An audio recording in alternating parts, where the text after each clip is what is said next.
Hello everyone, thanks for joining the tour today, and we're going to be taking a look at the newly renovated bungalows, or otherwise now known as the cottages, which we've gone through about half of them so far, and we're looking at cottages number 4 and 8 at this time. And this is just a view of the balcony. We changed the entrance from being in the middle, and so if you are familiar with the property, there used to be an entrance for 2 rooms in one of these bungalow housing structures, and now each bungalow, each room has their own entrance to the side and a little bit more privacy as well, because we split the balconies. So you don't necessarily have to talk to the neighbor if you don't want to, but you can of course go around if you would like. And moving into the room itself, these are brand new beds and frames and new design with the throw pillows and the standard pillows in the back there. And then you can also see the kitchenette unit that we renovated, and we'll get to in a second. Also, we added a working desk with a charging station, so you have USB and also Type-C there as well, right below the television. And that's for anybody who wants to get some work done, especially those work from home people. And this is a wider view of the room, and I just want to make note of the AC, because these used to be fan cooled rooms, and now we got rid of the louver windows, and so now it's completely sealed up, if you will, with, as far as the windows go, brand new windows.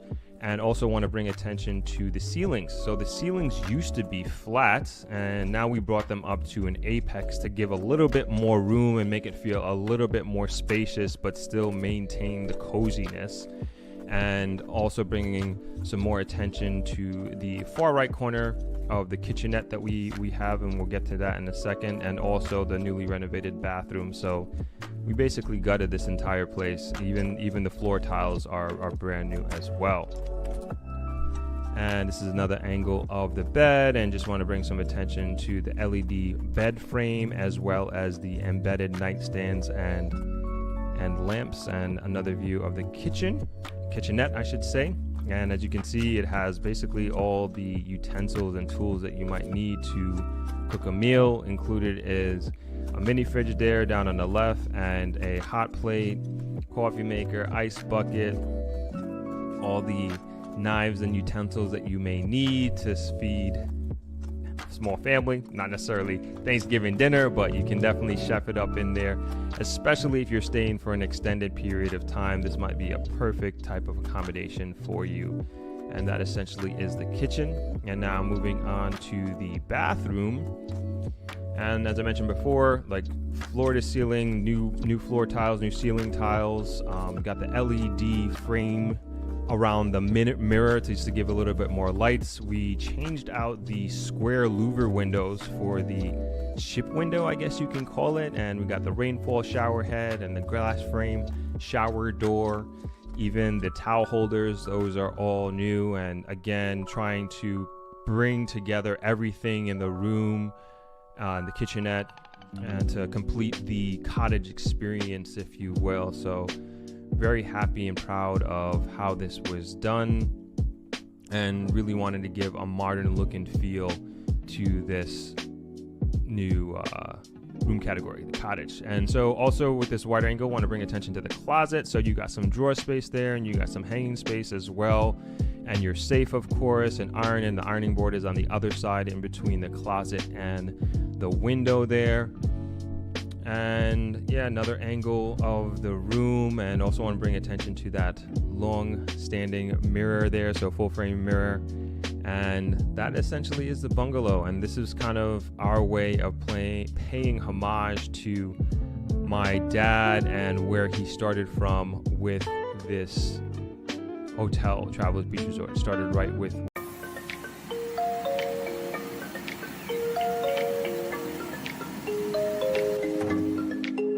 Today we're visiting the Pinnacle's beautiful 2-bedroom sample apartment located on the 3rd floor of Tower 1, the Swallowtail Tower. This unit is lagoon facing, offering open water views and a peaceful backdrop that defines the overall atmosphere of the space. This tour will give you a real sense of what to expect from these residents and what living will feel like here. The apartment features a double balcony, ensuite bathrooms, and a thoughtful layout designed for comfort and flow. So come along and join us for this stunning apartment tour.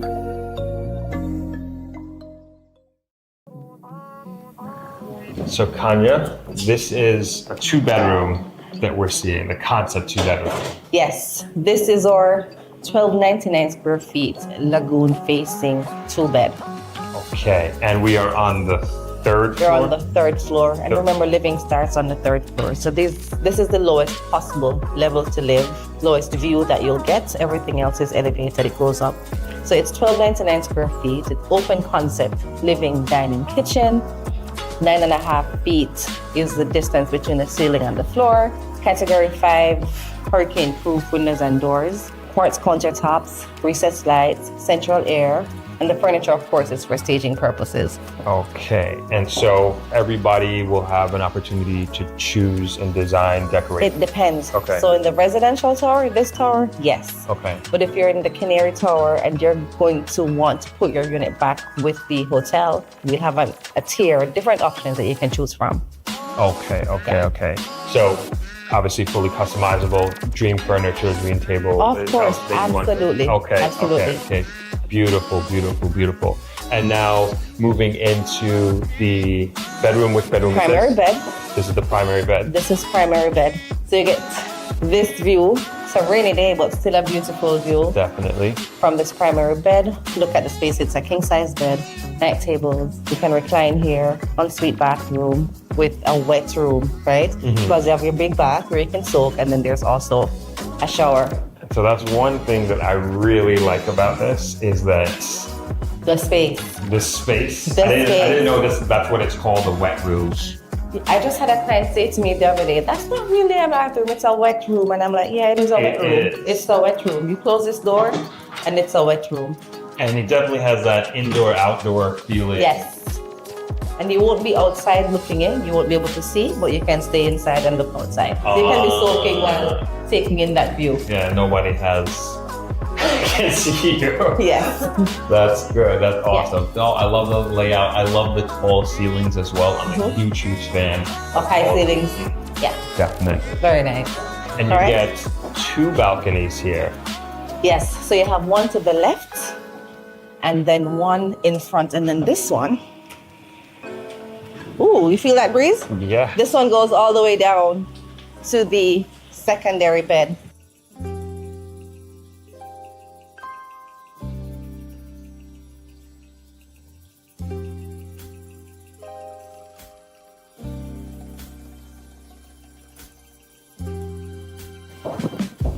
And I also like the fact that each bedroom has its own bathroom. And closet. And closet, right. Own bathroom and closet, so you can have your own privacy.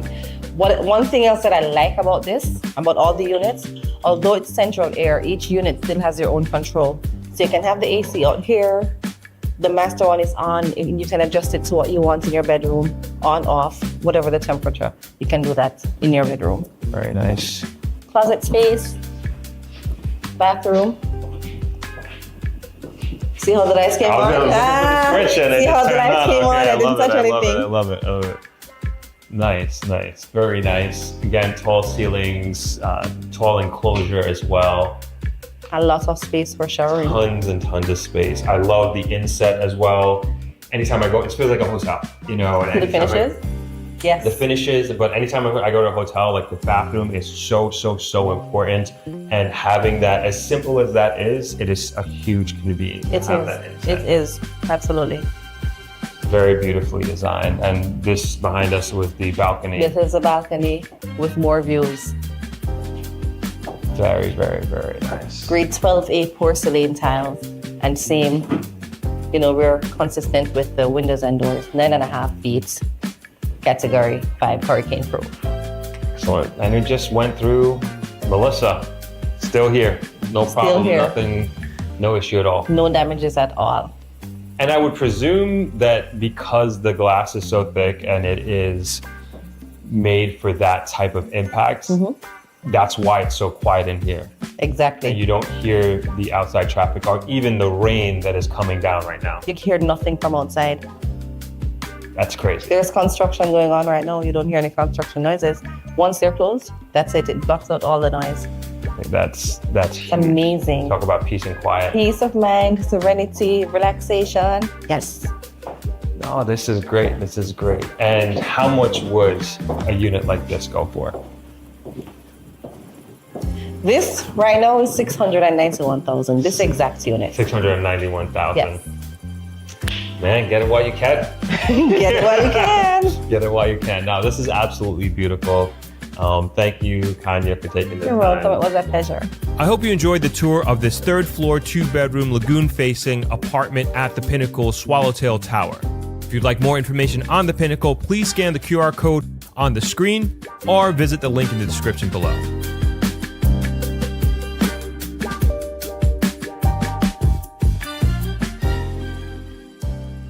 Throp here again.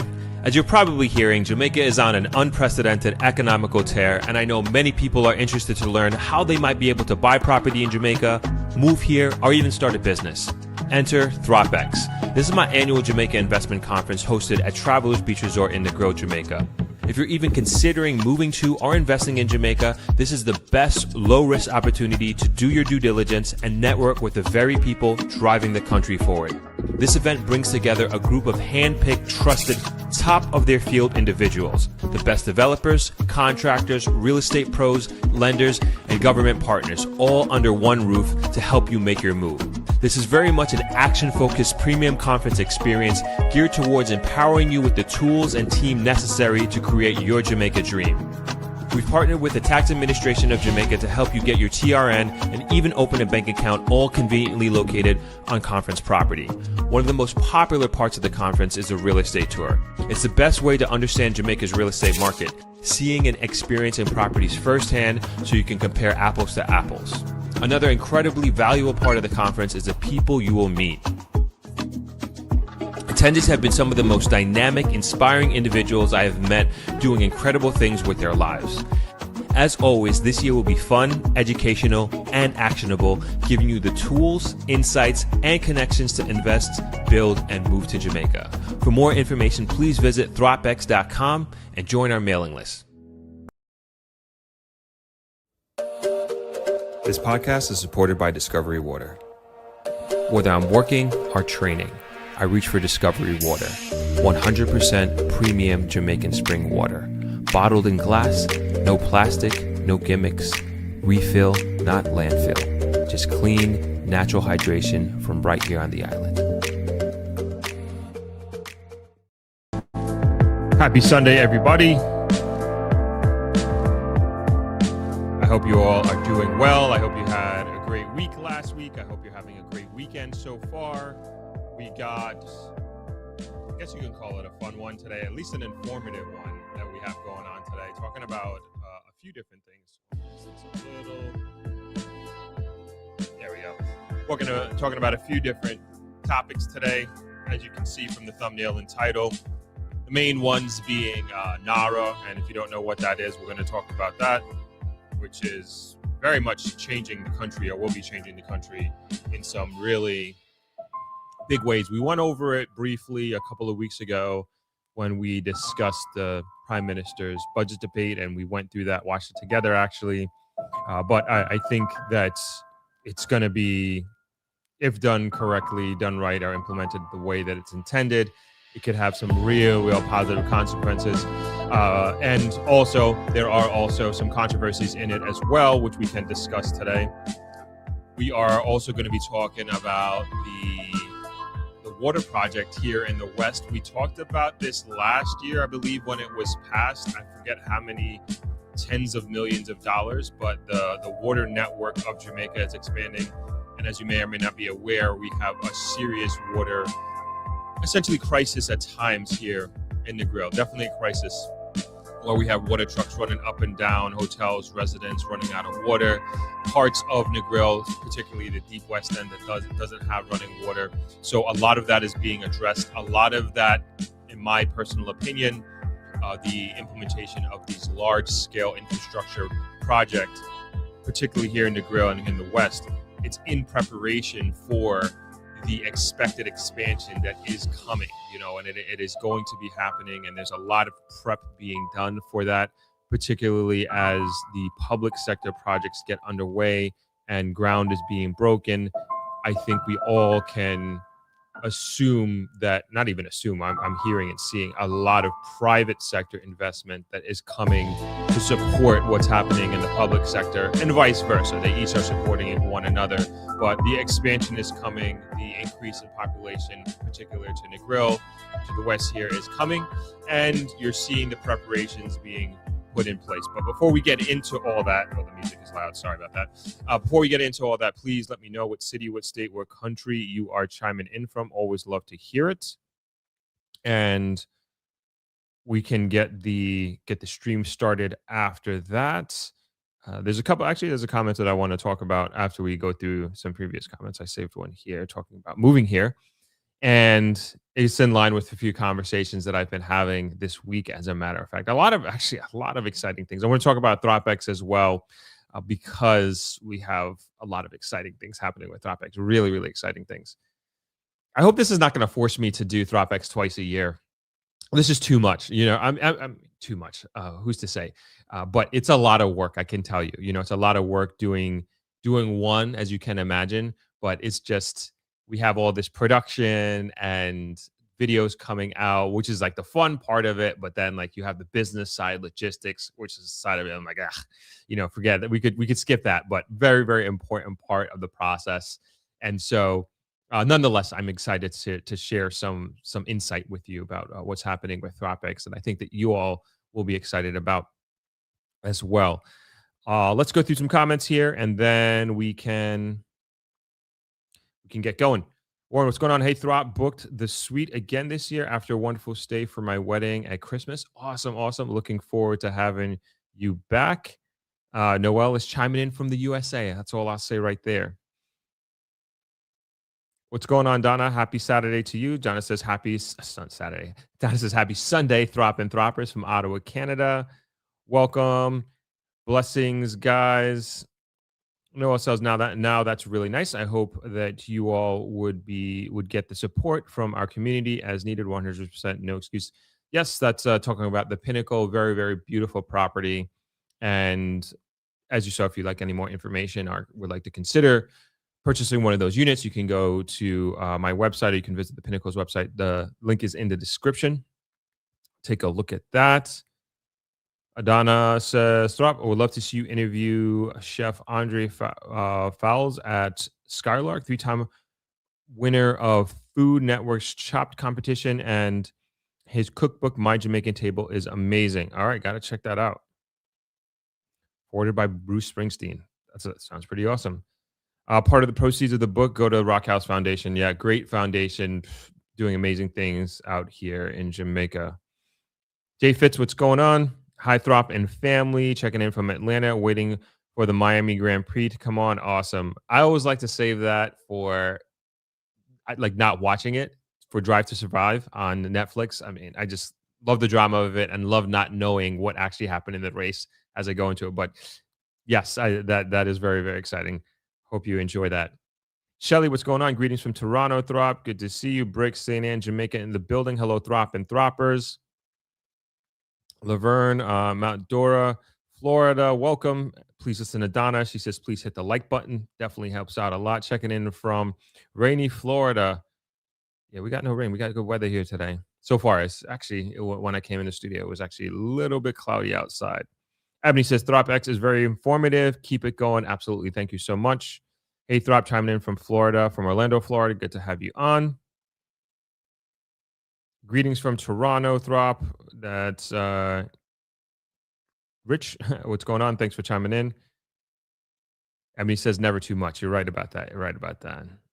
Donovan, what's happening? Chiming in from Stratford, Connecticut. And Patricia Williams. Hi, Throp. Negro Rotarian. Pat from Chatham, Ontario. Awesome. Thanks for chiming in. Thanks for being on the stream today. All right, so I'll talk about this comment here. This is from Petula, and this is kind of based off a conversation, and it'll be a good transition into Throp-X. particularly with education and real estate tour. So Petula says, "Hi, how are you? I would like to come back, but everything looks so hard to make the right move." And I had a discussion with a guest who was staying here yesterday, and it's just so cool. I find it. I don't know your background, Petula. In terms of when you left Jamaica, how long you've been abroad, or anything like that. But I find it I find it I don't know. I get a great sense of pride, a huge sense of pride when people have that are not Jamaican and have decided, hey, I want to.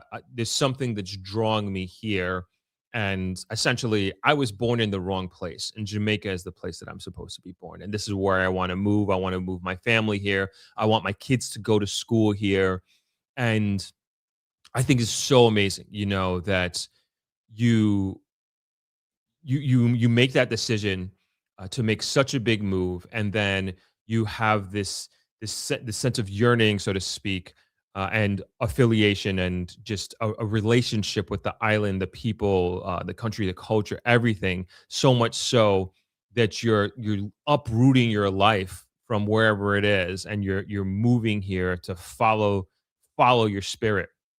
And I was having a conversation with this young man, and he has a young family from another part of the world, and he's like, "This is it for me," and he's like on his he's like 7 to 10 year journey, 5 to 7 year journey of moving back to Jamaica, and I had to really commend him to just have that foresight and also the patience to say, "This is what I'm going to do.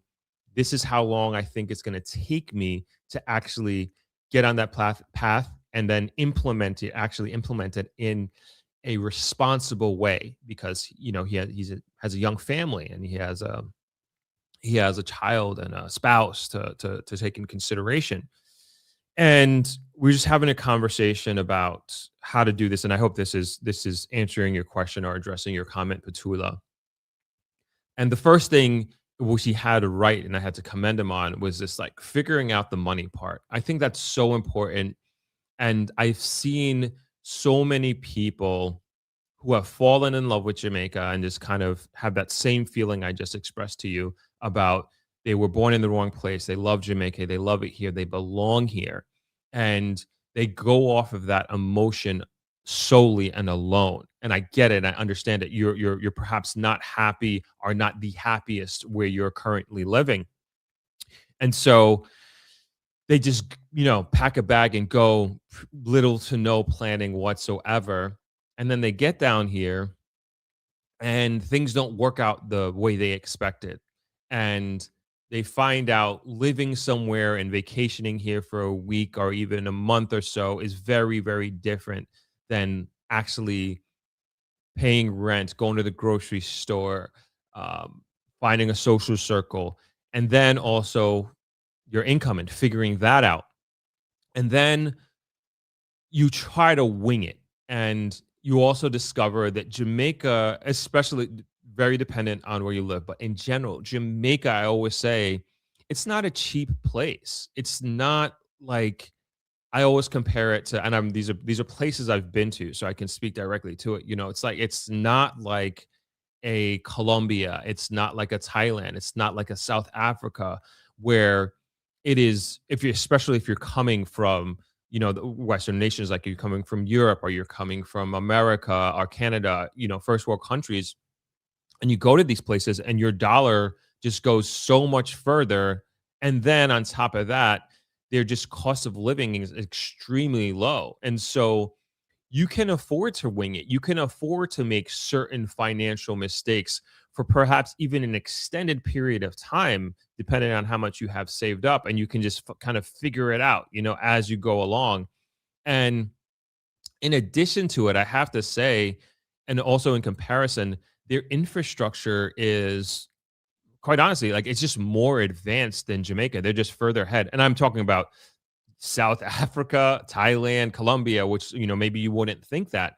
But in a sense that, like, that quality of life, at least from an infrastructure standpoint, is a more elevated experience. And then so you coming here, I know we talk a lot about service in particular sectors of the economy may not be up to, let's say, global standards. And so there is a frustration that comes along with that. And you combine that with having financial frustrations. And because you didn't plan properly, and I see not everybody this happens to, but then the blame starts to go on Jamaica, and people start blaming Jamaica as to why their Jamaica dream didn't work out. And they start, dogging Jamaica and saying all these things that were always the reality here. And nobody tried to convince you otherwise. It was you yourself that was living in a distorted reality and thought it was going to be X when it was really Y and Z. And so this young man who I was talking to, he has the emotional part of it. Don't get me wrong. Like, he loves Jamaica so much. And you could tell, like, in his eyes and like in his heart, like, this is where he belongs and this is where his family belongs. But at the same time, he's a very, very practical dude, and I thought he was doing the right things. He's talking to certain people in the community as well. And I would say influential people in the community who have done what he's trying to do. And when I say the community, in the Negro community, he found me. He has sat down, had a conversation with me, was asking me questions about real estate, about rent, and then just trying to just get an idea of what it would be like to move here and how we would do and how we would do it. And he was again expressing this plan. I was like, man, I commend you, for doing this. And so, Petula, to your comment here, it is, I wouldn't say it's hard. It's just not as easy as making a knee-jerk decision. And that's essentially what I did, when I first moved here. And I was also explaining, and he was actually asking me, that was a question that he asked me about my transition down here.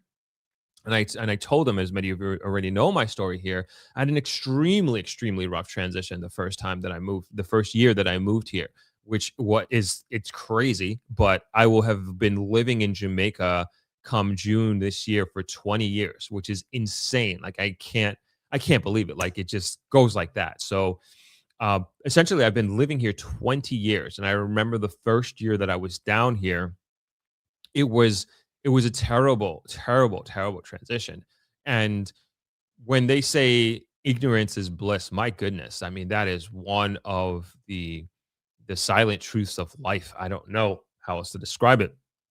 Because perhaps if I didn't know, perhaps if I did know what I was about to go through and the experience I was about to have, maybe I would have never moved here. Maybe it wouldn't have been worth it to me at that time as a 22-year-old young college grad with zero work experience, very little work experience, I would say, up to that point. And so that was a knee-jerk decision. But the benefit that I had is I had family here. My dad was here, and he had the hotel here, which is good in one way, but then also that came with a tremendous amount of responsibility, and then transitioning not only socially from New York to Jamaica, but then also trying to start my professional career, which quite frankly, I mean, I knew a little bit, to be honest, of like when I was a kid, being here and coming here for the summers and being in meetings with my dad and that sort of thing. But did I really know how to run a hotel? Hell no. I mean, it probably took me 10 years to really learn how to run the hotel. Like, I mean, honestly, I feel like it just takes you that long to get good at anything. And that's what it was. And I would just kind of just going through this always learning, and not just on the business side, but also like on the cultural side here as well. And I was also telling him, I think and don't kill me in the comments, this is just my opinion, but I also see it a lot as well in my experience here. And I think in particular, Americans have a harder time to transition to Jamaica, but I think to any country. And I would also warn that of Jamaicans in the diaspora who have been living in America for quite some time, because we have this, when I say we Americans, like we have this this confidence, and really it's an arrogance about us. And it really comes as, again, this is my assessment. It just comes from just being in school and just continuous patriotic. I wouldn't call it brainwashing, but it is just all around you of just being an American and being a patriot. And I'm very proud to be an American. I'm very proud to have grown up in America, in New York, on Long Island. Very, very, extremely, extremely proud of that. And coming from that, and it's a positive and a negative, right? Because being an American, and I was having this, man, I forgot about this conversation actually. I was actually talking to these other folks who they did some charity work down here. I don't want to. I didn't necessarily get permission to talk about this, but they did some charity work down here from a group that was in the United States that came down here over the weekend. And actually, I did have permission, so I can tell you right now. There are, man, I should, let me get the name of it. I think they would appreciate this. One second, I'm just gonna get the brochure. All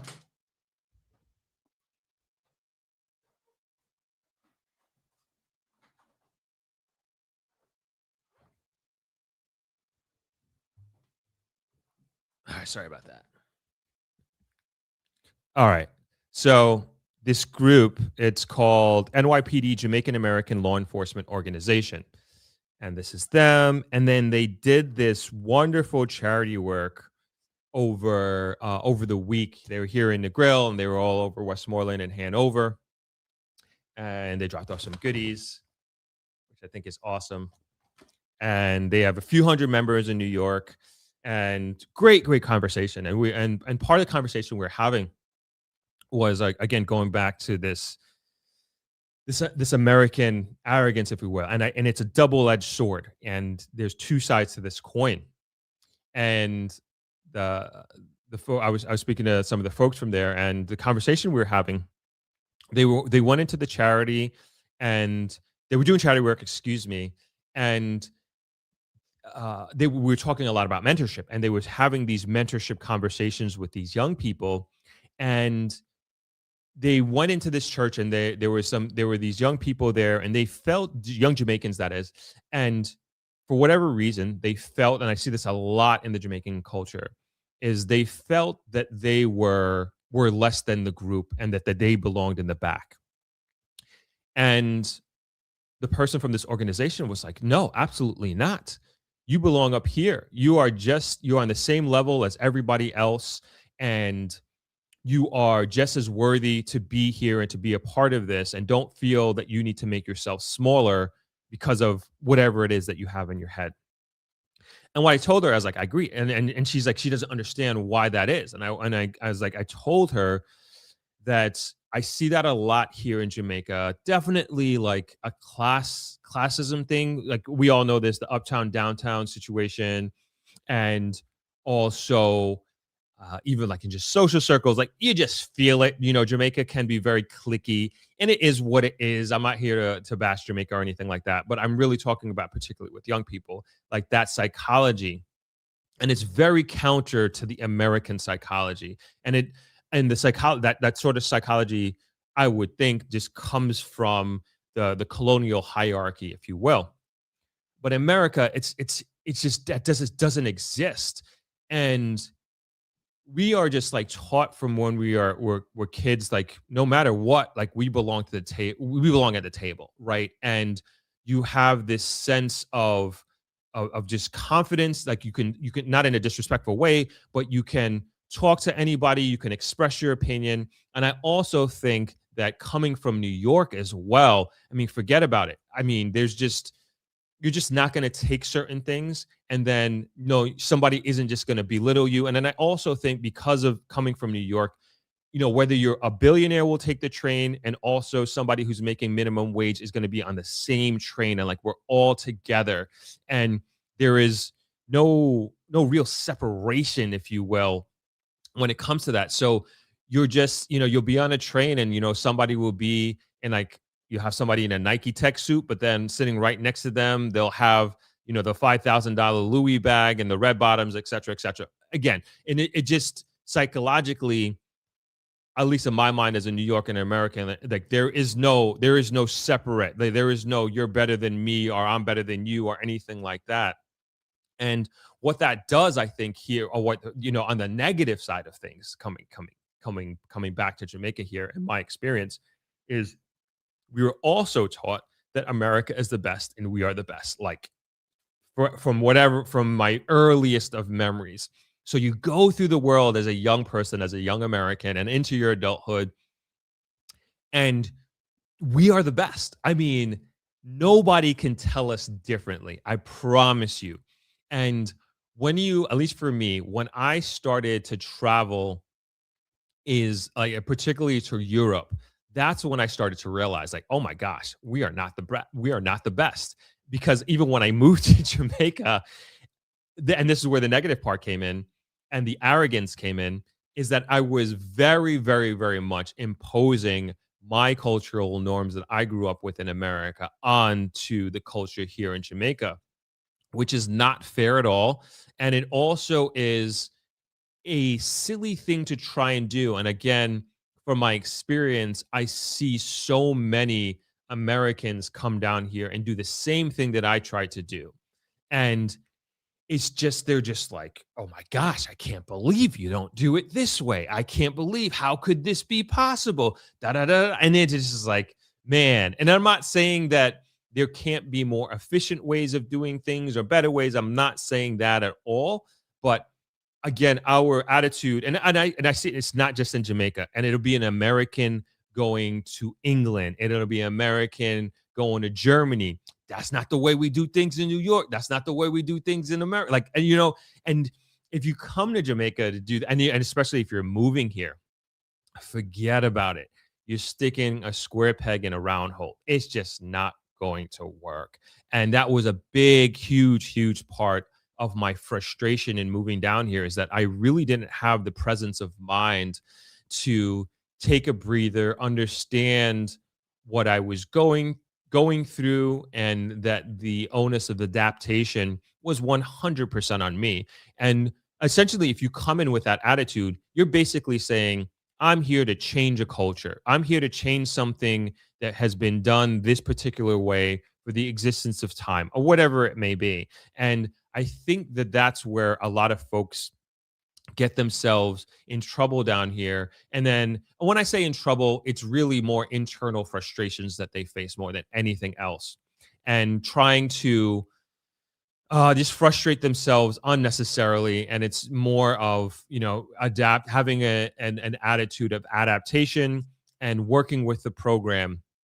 And there's of course levels to that, right? There's of course levels to that, and at what levels certain things stick out of my mind: working with a contractor, standing in line at the bank, having training, if you have a business, training one of your employees to do certain things a certain way, that sort of thing. So it's definitely levels to it, but you just don't want to, here in Jamaica, you don't want to move through society in just imposing your ways of doing things. And I'm not saying that other cultures outside of Jamaica are not guilty of this, but it's just the American culture. I've seen it the more, and I've seen it just kind of just more in your face. So it's just something to think about. And and then from my perspective, you live and you learn. And I really, man, I like looking back 20 years, like I really was like a rude American, like a rude New Yorker coming to Jamaica, like 100%. And it's just like growth over time, 2 decades being down here, 2 decades being immersed in this culture, from socially, being in relationships, doing business down here, winning, losing, failing, succeeding, all of that, it's just part of the growth process that you have here, just in life in general. And my formative years, if you will, as a young adult, happened to be in Negril. And you just learn a lot about yourself. And I'm not saying by any means that the culture here is perfect, far from it, but I think there is, I guess this is my ultimate point, there is a lot to learn from people who've done this. And even though, Petula, that you're saying here that it's hard, but not impossible, not far from it, not impossible to move here, especially if you're Jamaican, part of the diaspora, to move back here. Man, there's so many ways, there's so many different people that you can lean on, so many different organizations. Getting back to the conversation about making money down here, there is tons and tons and tons and tons of opportunity. We spoke about it so many times on this stream. And it really is about having a plan, speaking to the right people. I think that's also very, very important, is just broadening your network, who you talk to down here, especially people who have done it already. If you want to be an entrepreneur, talk to other business owners.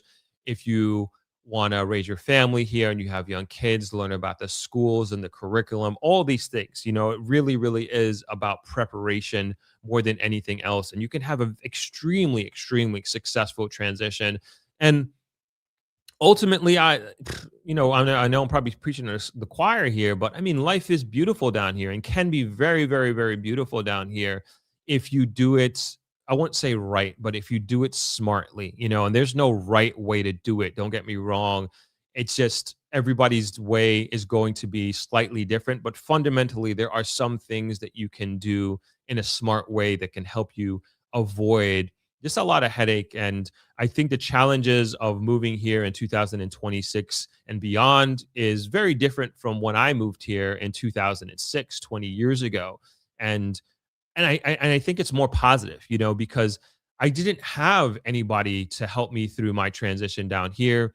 There's also a much larger technology gap than there is now. I mean, it's pretty much ubiquitous in terms of technology. I mean, there's slight nuances, don't get me wrong, but in 2006 versus now, night and day. I mean, we have stable electricity now. You know what I'm saying? We have a 5G in parts of different parts of Jamaica. Like, we were on edge back then. It was horrible, horrible, horrible. I mean, I could go on and on and on about what it was like back then. But my point is that you have a lot more tools to help you. You have a lot more communication. You have a lot more access in 2026 to help make your transition a little bit smoother and to eventually, hopefully live your Jamaican dream, whatever that looks like, and I wish you all the best in that, and that's what this platform is more about than anything else, especially you all out there in the Jamaican diaspora. We'd love to welcome you home. We'd love to have you back home, and we'd love to assist in any way to make that happen. But of course, as things have changed for the positive, from my point, from 06 to 2026, things have also changed, I'm sure, even more dramatically if you've been living abroad longer than the 20 years that I've been here. So, you want to take your time to educate yourself on those changes and those adjustments that have been happening over the years that you've been away. But yeah, your comments triggered that very, very long rant, Petula. But I hope that it was helpful to some of you folks out there, and continue to encourage you all, especially if you're in the Jamaican diaspora and you're on the fence about it. And hopefully you've been paying attention to what's happening in Jamaica and what's going on. And as we are about to get into our discussion here, I think a lot of the things that we've been talking about for a while here, I think we're on the doorsteps of execution. When I say execution, like really starting these projects. And when I say the doorsteps, I mean, I really hope we're 6 to 8 months, less than 6 to 8 months from putting shovels in the ground. I mean, I really, really do hope that, because we got to get going here. All right. I got loads of comments here. I'm just going to randomly skip through. I can't get them all. Yeah, there's ton of them that I missed while I was talking here. All right, Janique, what's going on? Hey, over a couple of decades after leaving Jamaica, I still get frustrated, especially with the banks there. Yeah, I'm gonna do a whole video on the banks here. There's just no excuse. There is just no excuse that I can think of. And maybe I need to have a conversation with some of the managers there. And I don't know I doubt it's from them. It has to be above the bank managers. And when I think of the frustrations, right, I think of just doing the most fundamental of transactions. And like, I want to understand the problem, more than anything else. Like, why is it just so normal or the norm for you to spend hours in a bank in Jamaica? Why is it such the norm that you need to spend an hour online at an ATM? Why don't we have enough ATMs? Like, I really want to know the questions to this. And especially, and this is not for, yeah, like, sure, this affects the diaspora when they come down here, or if you guys are trying to move here when you live here. But I'm more so thinking and talking about the working class Jamaican, our hotel workers, because yes, we've moved, like, especially compared to 2006. I mean, think back then, we were giving out our payroll in cash in envelopes.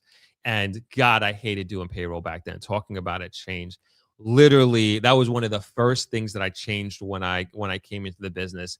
Like, on the Thursday, or maybe even the day of payroll, we were just in the office counting out first had to go to the bank and get the cash, very dangerous. And then we were just in the office counting cash, coins, making sure that and then also doing it with an Excel spreadsheet, making sure all the taxes are done right. Oh my gosh, I hated doing payroll. Anyway, we've digitized and we've gone to modern banking, and we're doing direct deposits. Most places do direct deposits now, but still, Jamaica is a very cash dependent society. Even with that, everybody, yes, a lot of people, I won't say everybody, a lot of people have their debit cards, they have their savings and checkings account, but our employees are still having to go and get cash at an ATM. And you see it on a Friday, especially. They're just out in the hot sun and the lines are down the block. And as I was making the comparison to these other countries in respect to the cost of living there and the quality of life there, you just don't do that. I mean, there are just banks of ATM in Thailand like crazy. I was in Bali, same thing. Colombia, same thing. What was the other place? I can't remember the other place that I mentioned. But anyway, even South Africa. Yeah, South Africa. You're just not. At least I didn't see that. You know what I'm saying? And like, I didn't have a problem when I went to the ATM that I was waiting there for an hour. It was just like being in New York. It's just like I go get my money at the ATM. I'm in and out. I go about my business. Here, it's an adventure. It's an event. I mean, I know I'm going on another rant here, but like I said, I think I want to make a video about this because I just don't get it. I don't understand it. And the thing about it too, it is such a burden on the economy because you literally have hundreds of people a day that are just standing in line. They're not out there being productive. They're not out there even doing the simplest of things, maybe being there for their family or picking up their kid or doing laundry or going back to work, whatever it is. We can't accept as a society that we have hundreds of, I'm just talking about just one particular location. Let's do hundreds. Say if it's I know it's more than this, but say it's 500 people a day spend an average of 45 minutes online. That's 5 days a week or seven. Let's call it 5 days a week. Let's extrapolate at how many thousands and thousands of wasted productivity hours that is on one ATM or one banking location. And now extrapolate that out times every ATM. I don't know if every ATM in Jamaica is like that, but I'm sure many of them are. When I go to Kingston, I see that all the time. And so we just have a ton of wasted man hours of people just standing in line. I would love to hear from an economist of what is that really costing us as a nation, of just people standing in line trying to do the most fundamental of banking transactions. And a lot of these people are, quite frankly, they're poor people. And I feel like you're making them even poorer because you're not giving them an opportunity to be more productive. And yeah, all right, you'll say that it's an hour out there a day, but maybe what if they have to go to the bank multiple times a day or an ATM multiple times a week, excuse me. I mean, that's many, many hours that you're taking away from this person's life and that they could be doing other things, right? Anyway, got me on a rant there, Unique. Sorry. All right, let me move through them a little bit quicker. Jay Fitz, you're right, Throp. We are trained that way early. The first time my dad introduced me to Andrew Young, I was shy and nervous is my response to him. My dad gave me the tongue lashing of my life.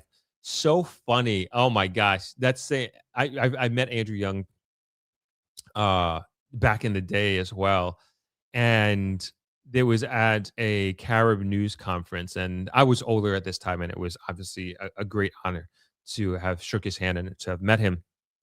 But my dad did the same thing to me when I went to I remember, I think we were in, I feel like we were in St. Kitts for this Carib news conference, business conference, and the prime minister of St. Kitts was there. And then my dad was just like, yo, go shake his hand. I was like, what? I was like, I'm not, I'm like, yo, I was like 17-year-old kid or whatever. I was like, no, I was like, what? I was just like so incredibly shy. And it just like, drilled into your head. And now just go up to anybody and shake their hand. Hi, my name is Winthrop, nice to meet you, and you just have, as an adult, you have this great sense of confidence, I think, as an American, and you don't even realize it, and I'm conscious of it now. But especially here in Jamaica, where you have this classism, like this uptown downtown, it's like I'm oblivious to it, because I just walk into a room like I belong. Like it just doesn't matter to me. Like I'm not gonna. It doesn't even cross my mind to be like, oh, I gotta be down here. Oh, I don't belong. Like, no, like not at all. Like, and I don't care what room it is. And I don't mean that in a disrespectful way. And I don't mean in that in like I'm better than anybody. Like, not at all.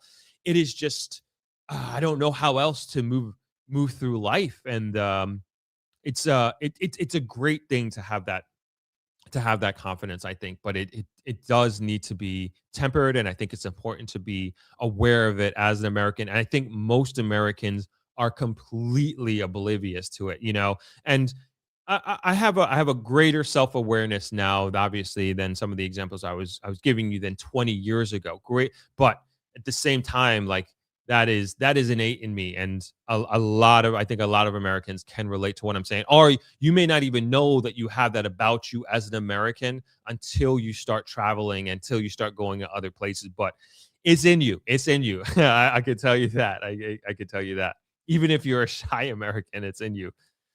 All right, let's keep going.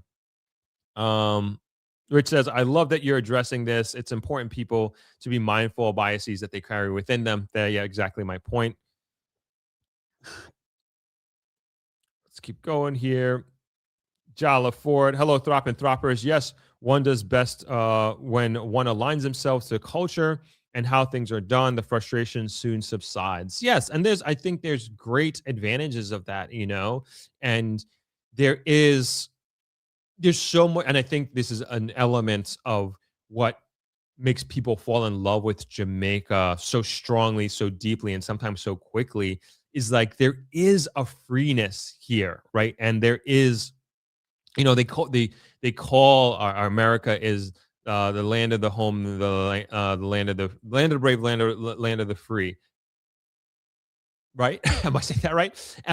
And with America, their theme is like freedom, freedom, freedom, freedom. But this is like, I feel so much freer here in Jamaica. I mean, unbelievably free, so much freer compared to America, compared to New York. And I'm not saying this to gloat or anything like that, but sometimes, you just have these like epiphanies, are these just winds that come out of nowhere that puts these thoughts of, at least for me, thoughts of appreciation in my head. I was down by the restaurant here at Travelers the other day, having lunch with my brother. Not even a scheduled lunch. We just happened to be down there having lunch at the same time and just sat with each other. And I was just like looking out at the sea, looking at the ocean. I was like, oh my God, like, man, we are lucky, right? And it's just like a moment that I had to take to remind myself, to remind my brother. And we just having this conversation and just thinking about like what our friends are doing right now. And we're all basically in our 40s at this time. They have families, they have kids, they have all these responsibilities, just like we all do, right? But they're in some office building in New York City right now. And I'm not saying that they don't, like, that all my friends have great lives. Don't get me wrong. I'm sure you all have great lives out there. Respect. I'm just saying, I'm just showing appreciation for where I am and what I'm doing, and just being so grateful for being here. And it could also be a uniqueness to being out here in country and in the grill, that you have this sense of freedom. And I was just also just talking about, my routine here, and my brother was saying the same thing about his routine here. And it's just like I just have such a great morning routine here, daily routine here, working very hard, but also just having the ability and freedom to also care for my health, and like that's my physical health, my mental health as well. And a lot of that is just very innate to the environment. And I always say in Jamaica, like you have to really go out your way to eat unhealthy here. And you have to, I want to say like, you have to go and as I have like gummy bears here trying to keep my energy up. And I'm not saying obviously I'm not saying this to judge anybody, but you have to go to the grocery store to get the Doritos, to get the Pringles, to get all these things. But there was just a lot more to go to KFC. I hate the dog on KFC, but it is what it is. To go to KFC and to get fast food in general, right? You have to be very intentional about it. But there is more just readily available healthy food at your fingertips without even trying here. Whereas like I feel like America is the opposite, where it's mostly the unhealthy food is always in your face, and you have to go out your way to eat and get the healthy food. And mind you, that healthy food is probably more expensive, or can be quite more expensive. And so it's just a blessing, and just being in that moment and just having this sense of freedom. I feel, obviously, I think the career that I have chosen, the career path that I have, also gives me this sense of freedom in a way. But it's also, I mean, you guys don't even, I'm sure you guys can imagine the amount of hours that I'm putting into my business and what I'm doing. But at the same time, you go, yeah, I mean, I don't go, if you're an entrepreneur, you know exactly what I'm talking about. I mean, I was going to say you can go and come as you please, but yes, you can, but there's consequences, yin and yang to everything, right? But it's again, I think this is just a much greater sense of freedom here. And that's the kind of the point with this comment, if you're able to kind of let go, and I think that's what I'm advocating for here, and embrace the culture, because there is a freeness to it. There is an iriness to it. And if you embrace the iriness of the culture, I think, and you can't go too deep in the iriness, because then you're just like, start becoming island time Throp, right? And like that's what we don't want. That we want a little bit of that, we want a little bit of R&R, a little bit of laid back, but at the same time I still need that New Yorkness. We got to get things done, but also I think there's tons of room of embracing the laid back, the positive laid backness of the culture, because again, I think that's what a lot of people fall in love with here. All right, let's go to a few more comments.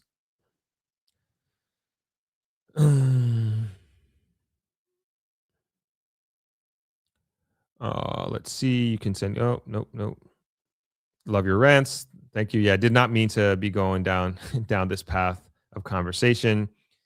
Robert Smith says, truth up. We need corporate discipline and strong business strategy at the banks. It really should not be difficult, especially in 2026. And if we're trying to be globally competitive, absolutely. We got to get our productivity up and make it a priority. Mario says, Jamaica's personal financing industry is prime for disruption. We just need the physical infrastructure. I agree. I totally agree with that. Well said. Mitzi says, freedom is a myth in America, especially these days. I have a lot to say on that, especially from a financial perspective. Larry Brown checking in from Travelers Beach Resort. Good to have you on. Thanks for checking in on home turf here. Tisha says, unfortunately, Jamaicans who have never traveled don't appreciate the things you're talking about as much, because they just don't see the value. Yeah. And that's also like a fear here. And I've seen this on other islands of, don't want to fearmonger here, but we don't want to get into a situation that we start to appreciate what we have when it's gone. You know what I'm saying? And so I think travel is so important. My dad has always said this. My dad has always encouraged so many of our employees here at Travelers over the many decades we've been in existence to travel if they get an opportunity to go on farm work or to work abroad or visit family. He's the first one to sign a letter of recommendation to get them on a plane to go anywhere in the world, anywhere outside of Jamaica. It's so important to travel. And I can tell you from my personal perspective is the more I travel, the more I appreciate Jamaica. It's like it's the weirdest thing. We'll talk about these different things that are frustrating us, right? The banks, sometimes the bad attitudes at restaurants, slowness, the island time, yada yada yada yada, right? But then you go abroad and yeah, they're great things and all these positive things I'm talking about, Colombia, South Africa, yada yada, yada, like you're all over Europe, great positive things. But at the end of the day, it's not Jamaica. And after being away from Jamaica for a while, man, do I miss Jamaica. I can't tell you. It's like the weirdest thing. I'm doing an Asia trip at the end of the year. And we're going to be doing a little mini Euro trip over the summer as well. Throp-X Connect coming to you live and direct. More on that probably in the next month or so. But as much as I'm looking forward to those trips, and I am so excited to see these different cultures and have these different life experiences. Oh man, I know after a while, I was just like, I can't wait to come back, right? And I can't wait to come back to Jamaica. I can't wait to get back into my routine. I can't wait to have my Jamaican breakfast, my ackee and sawfish, and to do all the things and to look out on the water every day. Oh man. And it's crazy, and yet being here for too long, when I say here in Jamaica, for extended periods of time, like months and months and months of like without travel, you do, especially if you're coming from abroad, you can get a bit of cabin fever. And it is, I won't say a love-hate relationship, maybe a love-like relationship with Jamaica, but when you're abroad and you're seeing different things and appreciating the different cultures abroad, man, nothing compares to it. Nothing compares to it. And I'm not even saying this to like try to hype you up about it or try to convince you otherwise. This is just my personal experience and my personal feeling towards calling Jamaica my home. And it's just gotten better over the years as well. It just continues to get better. It really, really, really, really does. So great point, Tisha. Thank you. Thank you for bringing that up. Let's see. Conrad, hey, Throp. I'm late, but checking in from Brampton, Ontario. Good to have you on, Conrad. What else we got here? Pinnacle Island says, I spent 3 months in Portland and must say I cooked so much Jamaican food. When I got back to the state, I couldn't eat, I couldn't eat much for 2 months. Nothing like real yard food. I'll be back next month. I tell you, it's so good. It really, really, really, really is. Alfonso says, what's up, Throppers? Don't want to get off topic here or wild up the masses, but Throp, I think we need to start having serious discussion on the very likely possibility of a major oil discovery on Jamaica. Yes. I mean, we skipped what was happening that week, like the week that it came to the news. I feel like we just had so many guests those weeks. That's what it was. So we didn't really discuss it. I think we were doing the Alpha School. Now, definitely needs to be talked about. We're not going to touch on it today. We're not going to touch on it today. I'm way off. I'm way an hour in, and we didn't even start.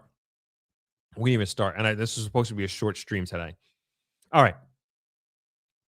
Let's get into NaRRA. We've been talking here for an hour about a great topics. A lot of things that I think are important to talk about.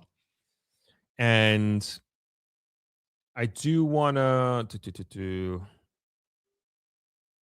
I want to bring up NaRRA. Where did I put it?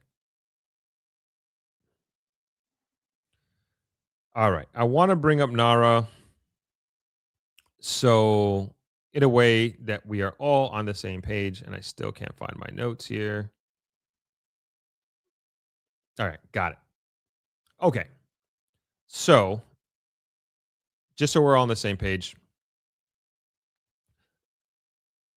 Want to know what is NaRRA? Okay, NaRRA, which is NaRRA, stands for the National Reconstruction and Resilience Authority.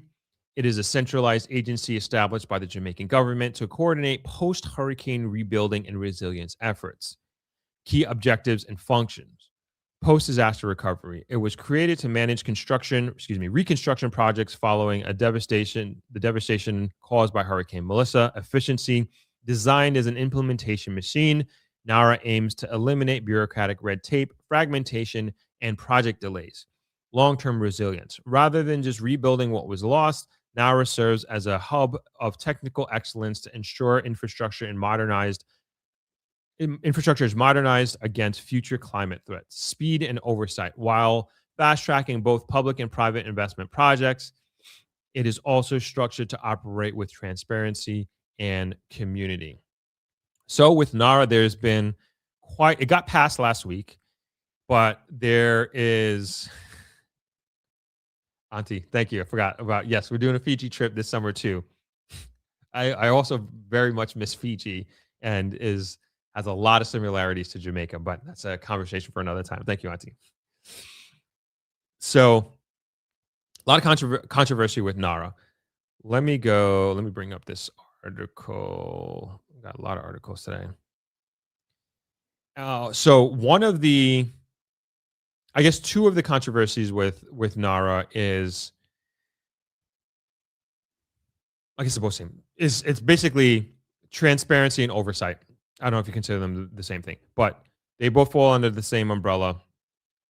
And the idea, like just thinking back to the Prime Minister's budget debate, is basically, I'm thinking, and correct me, anybody in the comments who watched the budget debate, I'm just going off from memory here, is basically moving on these projects like in a 5-year period, like completing them in a 5-year period.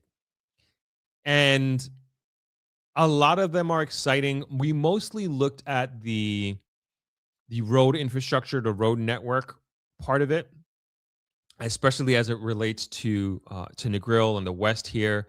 But we paid attention to all over the island. I mean, these are, by traditional Jamaican standards, these are crazy projects. It's a crazy timeline. And it's hard. Like, I would really love to talk to somebody about these projects. I mean, only if there was a conference that was coming up that had some of the leadership that's going to be part of this, could we ask those questions? Yes. So obviously, plug for Throp-X. So we have some of those folks. I mean, and I literally just thought of that as I was talking. We have some of those folks coming at the end of this month. Man. All right. Good. We got some questions to ask them. And so let me finish my thought here, confusing myself.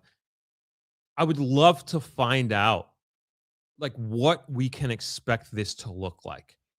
The only person who I've really, and I'm not saying that others haven't talked about it, but the only person who I really heard talk about it in detail was the Prime Minister.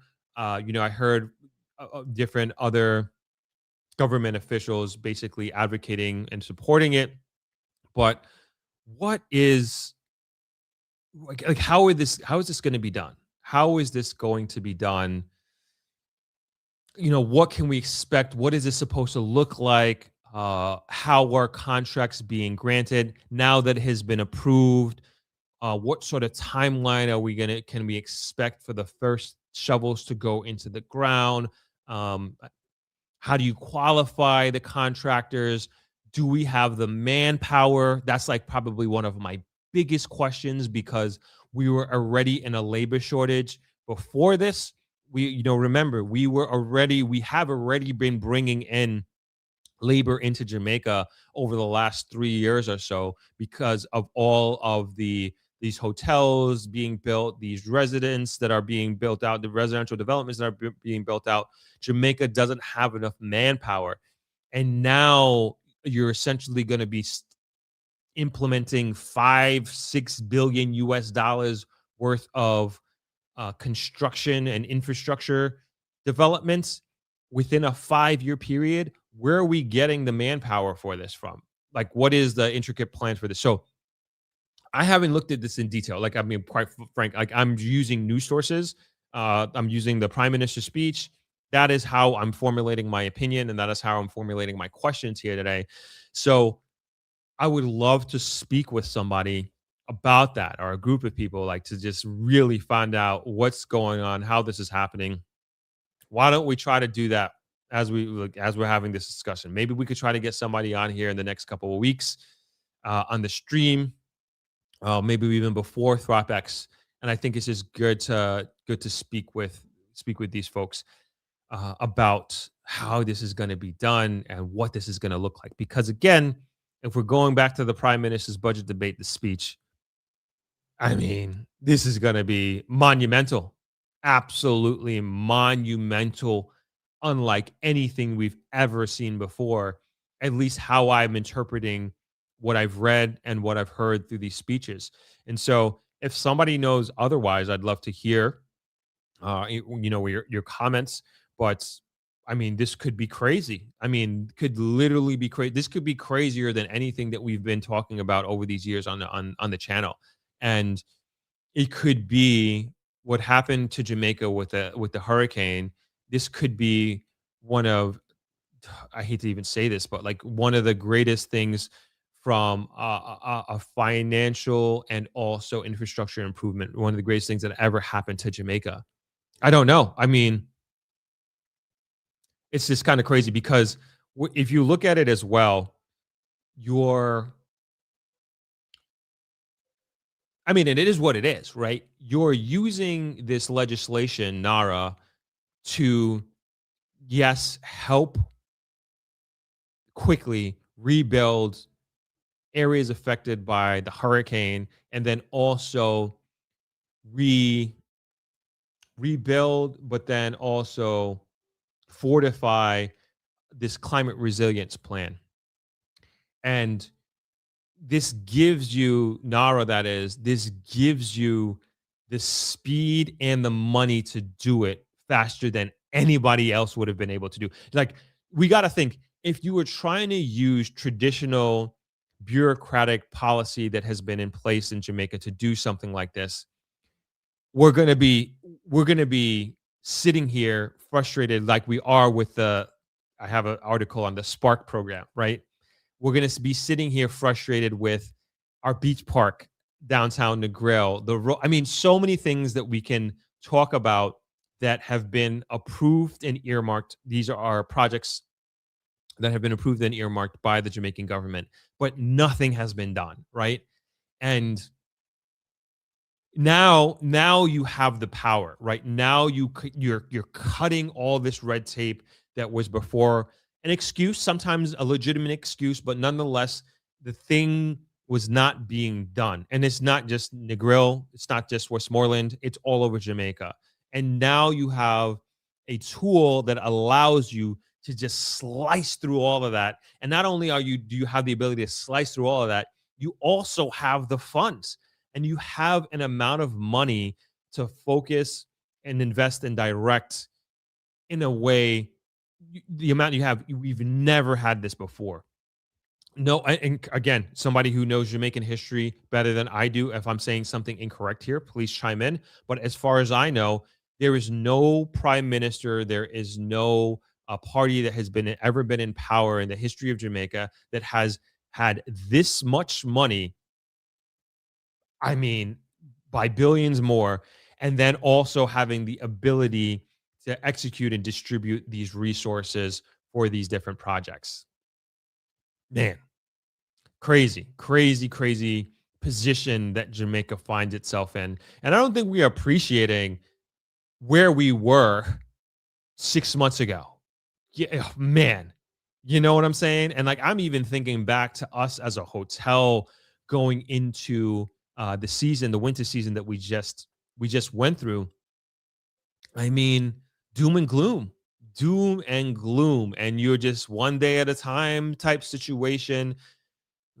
Cancellations are coming in, refunds are being asked for. We're rebuilding homes for our staff. They're messed up. They still don't got electricity. They still don't got water. And now here we are 6 months later, This is like, all right, we're about to roll out $6 billion, $7 billion in infrastructure projects. And not only do we have the money, but we have the legislative facility that will allow us to do it at warp speed. Man. So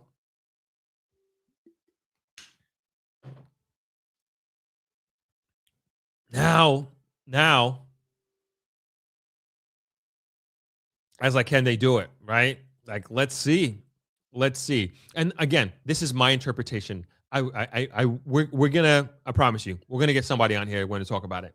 We got to have a better understanding about what this is gonna look like. What can we expect?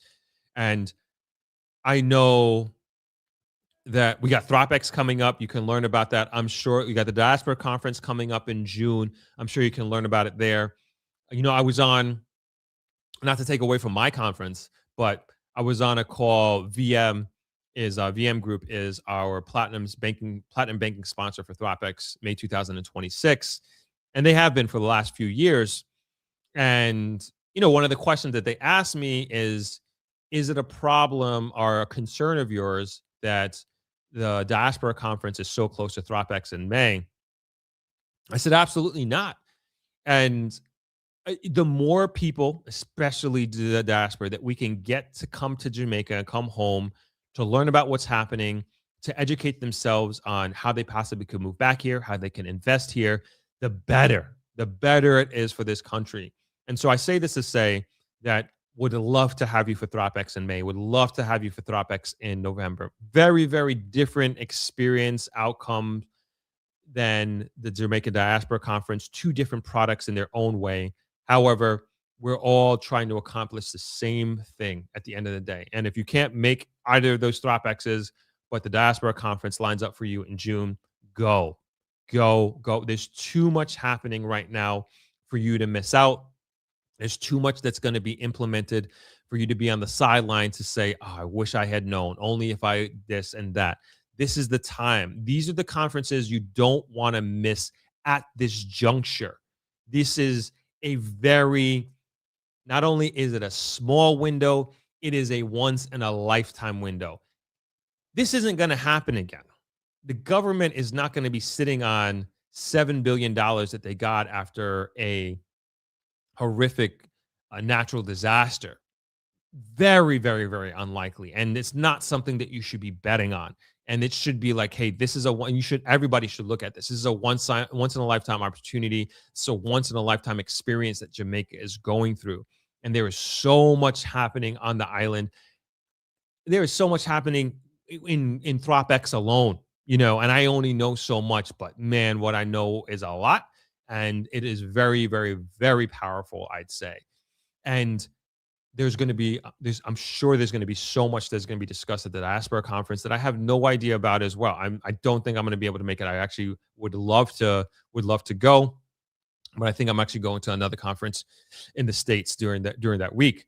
But nonetheless, if you can make it to one or two, or if you can't make it to my Throp-X conference in May, can't make it to the Diaspora Conference in June, come to Throp-X in November. But be a part of the conversation, be in the know, understand what's happening. Also, network with your fellow diasporians, network with your fellow Jamaicans who are living here, network with government officials, get your questions answered, be here on the ground, explore Jamaica, go on real estate tours, contact, if you come to a Diaspora Conference, and you think about buying or looking into real estate, start contacting realtors from now. Get an idea, get a feel of doing this. Make sure you have proof of funds. I know the realtors are going to kill me. And this is just part of doing business down here, is if you're going to be speaking with a realtor and you're going to be doing tours, most realtors are going to ask for proof of funds. They don't want to waste their time. Just understand, I know that's not the way it's done in the States.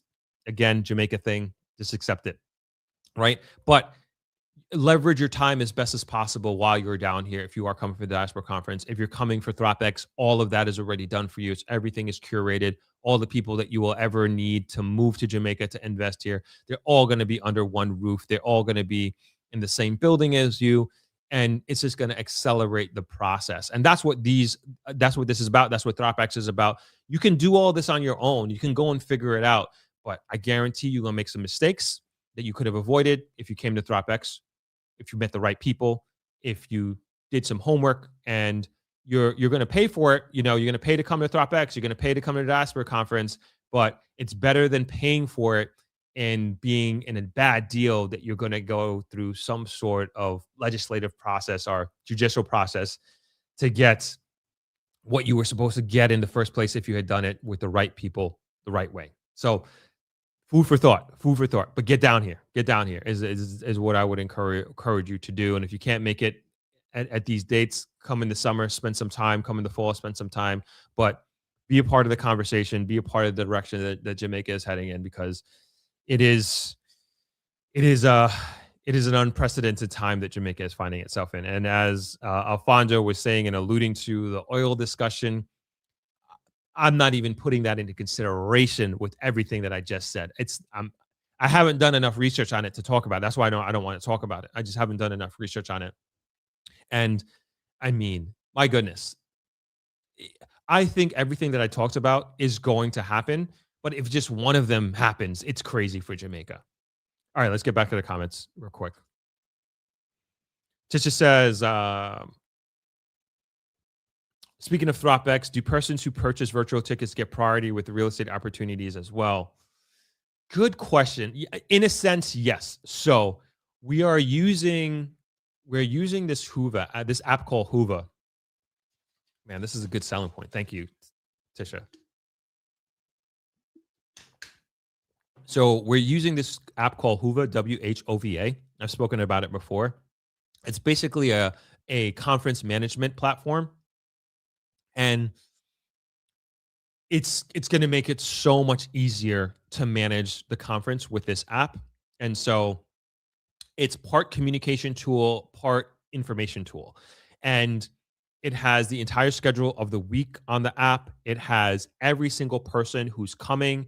That is the speaker, that is attendees, that is organizers, that's also virtual ticket holders. So you will very much be a part of that ecosystem. And so you'll be able, so Maura Watson is one of our premier realtors. And so you buy your virtual ticket, you'll be able to talk and text with Maura right there when she comes off the stage. Off the stage, you have a question about a property or a recommendation that she had made, you can text her right there on the spot.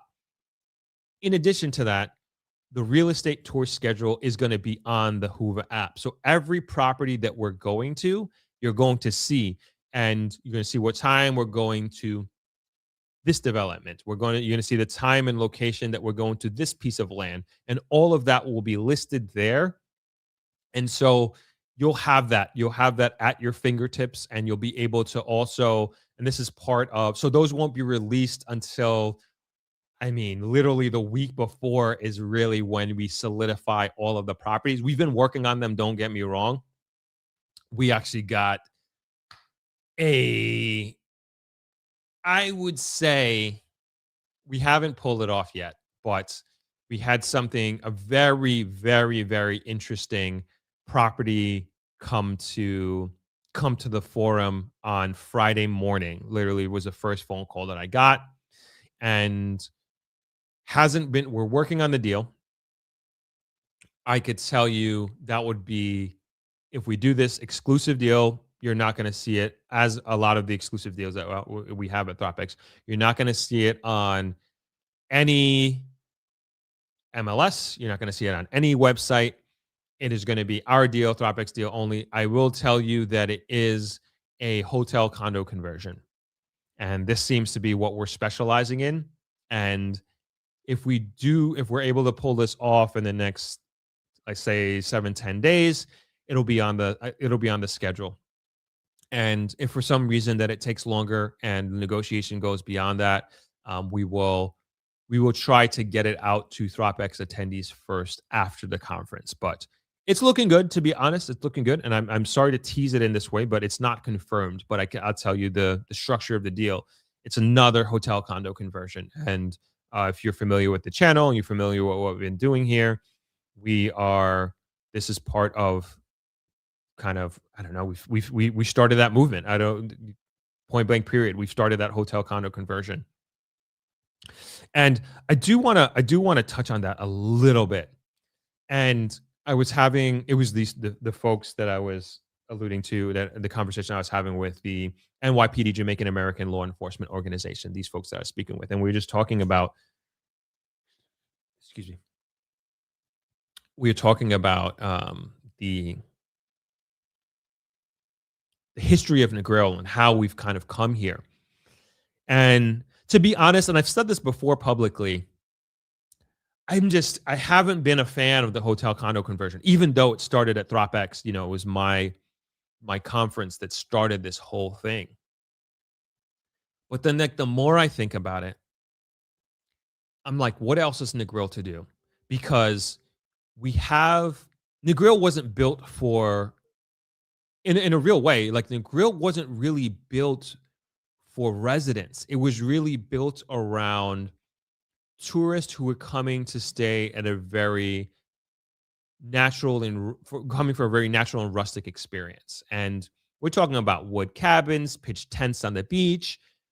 I mean, you know, you want to talk about freedom. I can only imagine the freedom that was here in the 70s and 80s. I mean, I can only imagine. I was looking at some old pictures on Facebook the other day of people posting, and I was like, man, what a time that must have been. It must have been insane. But anyway, a lot of our homes here, for not only our residents, but even if somebody who was trying to move from another part of the world to Negril, we just don't have the inventory. And if you're a person who's in Florida, right, and maybe you live in a gated community, and you know, you have a nice house, you've worked very hard to get to where you are, and you bought your home, maybe you rented, whatever it is, or maybe you're in New York City and you have your 2-bedroom apartment in, what do they call East Flatbush now? What do they call that now? Is it not Prospect Heights? Little Caribbean, Little Haiti, like all these gentrified terms that they're changing to our they're changing our neighborhood names or whatever. And I would expect, I'm sure your expectation is that you're going to want to move to Jamaica, move to Negril, and you want to be at or above the level of accommodation, lifestyle accommodation that you have when you move here, especially if you're coming to retire here or build your dream home, whatever have you, right? You're not going to come to go lower. Maybe, but I'm just assuming here. Just work with me on this. But Negril doesn't have that inventory. We don't. I mean, you're more than likely gonna fall into the category of buying a piece of land and building it, right? Otherwise, because we just don't have modern inventory. And when I say modern inventory, I'm talking about homes that were built 10 years ago that you can come here and buy. Yes, there's Little Bay Country Club. That's probably your best bet. And aqueducts, but you all know how I feel about aqueducts. Maybe you don't, maybe you do. But more or less, at the end of the day, we just don't have the inventory. But that is a huge, mega opportunity, right? And the same thing goes for our residents. And I say this all the time when I say our residents, our working class residents, our hotel workers, our restaurant workers.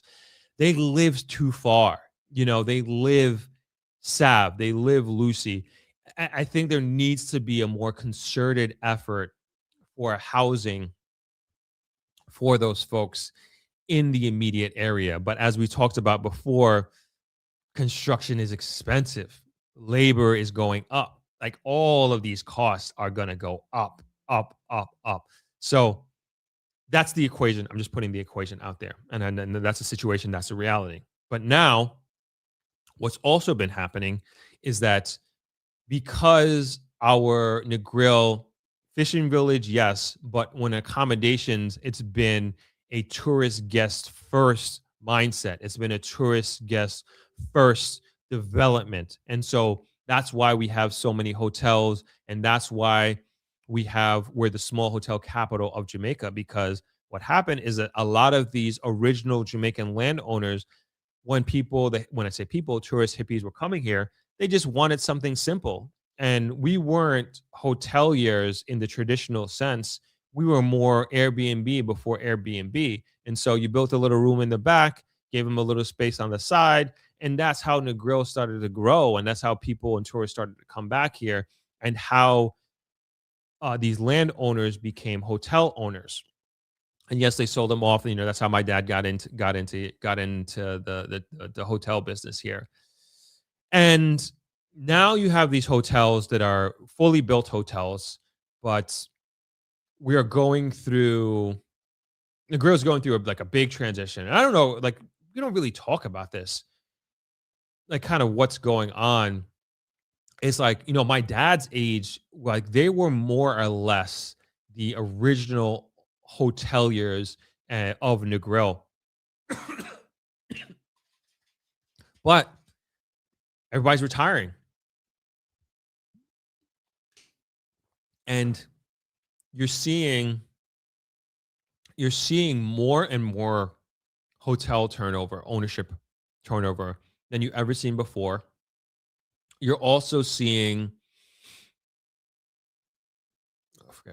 hotel turnover than you ever seen before. And you're seeing more hotels for sale than you've ever seen before, at least for me. I've never seen it like this. And now you have, going back to the original point here, you have a housing shortage. You don't have it. And so the next best thing where to meet this demand, and a lot of folks in this community fall under that umbrella. It's hey, I want to move to Negril. I want to move to Jamaica. I want an apartment on the beach. I want an apartment on the cliffs. I just want to be in the mix. I want to be in Negril. What are your options? Hey, let's convert some hotels into apartments. And that's what's happening. And Negril we are the mecca of that. We've started, I don't know, maybe they've done that in other parts of Jamaica. I'm not sure. I'm sure that has happened before. You've a hotel converted into condos or into apartments, but I'm sure it's not happening at the rate that it's happening here in Negril, because all these things are lining up for this to happen. And going back to my point about originally being against this, because I think it's better for a community to have a hotel than to have that hotel turn into apartment buildings. But that having a hotel turn into apartment buildings is better than having a non-performing asset. See what I'm saying? But going back to the top of the line here, in a hotel being a hotel, that's just more revenue for the community. That's another social hangout spot for people to go to. That's way more jobs. That's bringing more people to Jamaica, the transient visitor who's going to stay at the hotel, that's going to eat lunch there, that's going to come on the road and go to a bar. So you're spurring the local economy.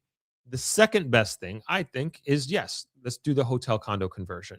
And it is 100% better than having a hotel that is not, this asset that is non-performing, it is not making any money, that is not housing anybody, just these empty rooms just sitting there doing nothing on prime real estate. And so if we can do that, this is how I've convinced myself that this is now okay. It's actually a good thing, as a matter of fact. And that continues to happen. And so that's kind of where we are. That's kind of where we are. And we're doing like I said, hopefully we can work out this deal, and we'll have another one. And it's a beautiful property. It's probably one of the best in terms of its setup and infrastructure. It's probably one of the best hotels that I can think of that make the most sense to do a hotel condo conversion. Beautiful, beautiful, beautiful property. Quite large property, as a matter of fact, as well. So long story short, yes, if you buy a virtual ticket, you all have access to that. We are doing, because you're on the live stream, I want to tell you this. We're doing don't buy your ticket yet. You can buy it on Tuesday. We're doing a 50% off sale on Tuesday, starting Tuesday, for our virtual tickets. So we're doing it for 5 days, Cinco de Mayo. Has nothing to do with Jamaican culture, but we're doing it for Cinco de Mayo, 5 days, 50% off, starting on Tuesday. So if you're looking to buy a virtual ticket, I hope nobody bought any right now as I'm talking. Okay, nobody bought. So wait till Tuesday, and you'll get your 50% off of your virtual tickets. And yes, you will have the same exclusive access that everybody else has. The real estate tours will not be streamed on the virtual tour with your virtual ticket. I want to make that very, very clear. The real estate tour will not be streamed. It's only the 2 panel days. So Monday the 25th and Tuesday the 26th. That is what you'll be getting. That is what you'll be streamed to you. And you'll, of course, have replay access after the conference is over. Darnell, what's going on? Thank you so much for the donation. I appreciate you. Throp-X helped me go from a wisher to an investor. Love to hear it, man. Love to hear it. Love to hear it. Simone says, "Oh, proof of funds is required here." That states as well. Thank you. Didn't know that. I just know a lot of people have a problem with that. But thank you for that, Simone. Good to know. Unique says, "I'm excited for this. A few months ago, wouldn't even put Jamaica on my list of places to visit due to all the warnings. Wow, I used to hear about the crime. Now I'm going to enjoy my home country, period." Awesome. Absolutely love that. Copeland Russell says, "Some people think $7 billion can fix Jamaica problem. It cannot. $20 billion maybe." Yes, you're absolutely right. It's gonna make a difference. Don't get me wrong. It's gonna be the spark to get things going, and it's gonna change the quality of life. But I mean, it's not like, oh, we're just living in this utopia or something like that. Not even close. I mean, you gotta like, 7 billion it's like a rounding error for some companies. You know what I mean? For like a Facebook or something like that. You know, these guys get sued for this amount of money, and they're like, it's a write-off. So perfectly within context. Well said, Copeland.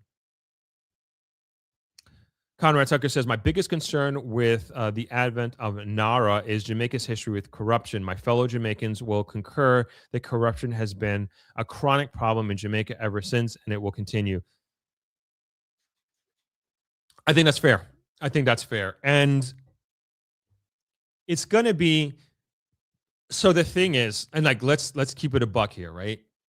And there are people out there who hear the 7 billion, and it's going to be on the micro level. That's where the corruption's going to happen, right? It's not going to be at the top.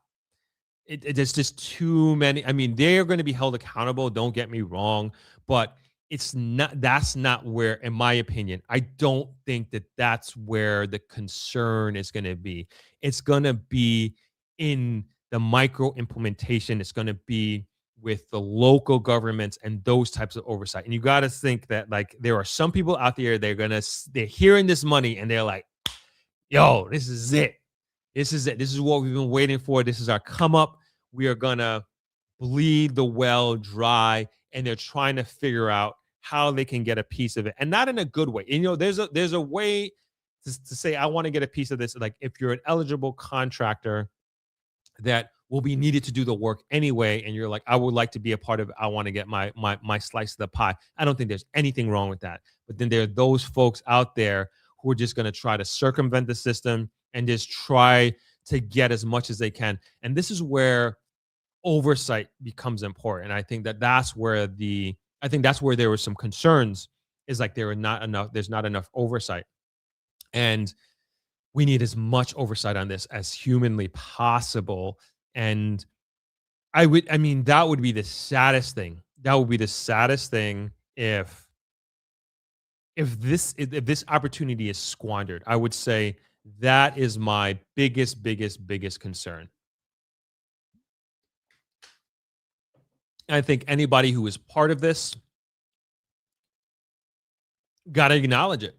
You know, you got to acknowledge the history, as you said, Conrad, of this country. And we're not going to name names or point at political parties, and it happens on both sides. Like we're not gonna say that, but there was a period in Jamaica where, God, we would just, as a country, just, I was going to use the R word, and pillaged. You know what I'm saying? Financially and socially. And we had suffered the consequences of those very compounded selfish decisions for decades.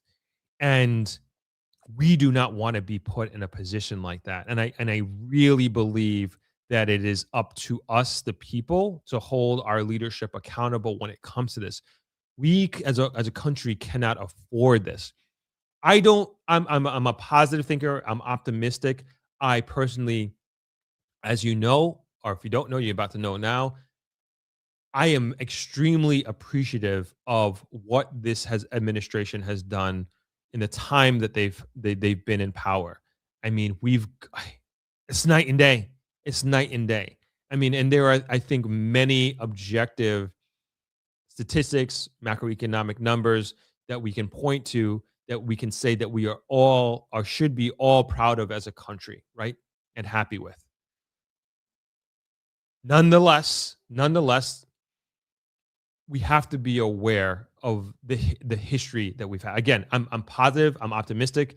I don't believe that that's going to happen, but nonetheless, we cannot rule out that that is a possibility. We cannot rule out that and think that there is not people within and outside of the powers that be that are looking at this as an opportunity to come up. And the only thing that we, the people, can do is voice our opinion and hold them accountable. That's the best thing that we can do. I'd like to think that we're living in a different time, a time of higher level transparency, a time of higher level scrutiny, and nobody, not one Jamaican citizen wants to just piss this away, so to speak, this opportunity. And that would be an extremely, extremely sad situation for Jamaica. I personally do not believe that's what's going to happen. I don't believe that that's a situation. I think, given the track record of this administration, again, where we've come from and where we are now, I 100% beyond the benefit of the doubt with this. My personal opinion. Tisha says, thanks, Throp. Also, are the dates set for Throp-X November? Yes. So Throp-X November is the 15th to the 21st. So if you'd like to come for that, we'd love to have you. November 15th to 21st.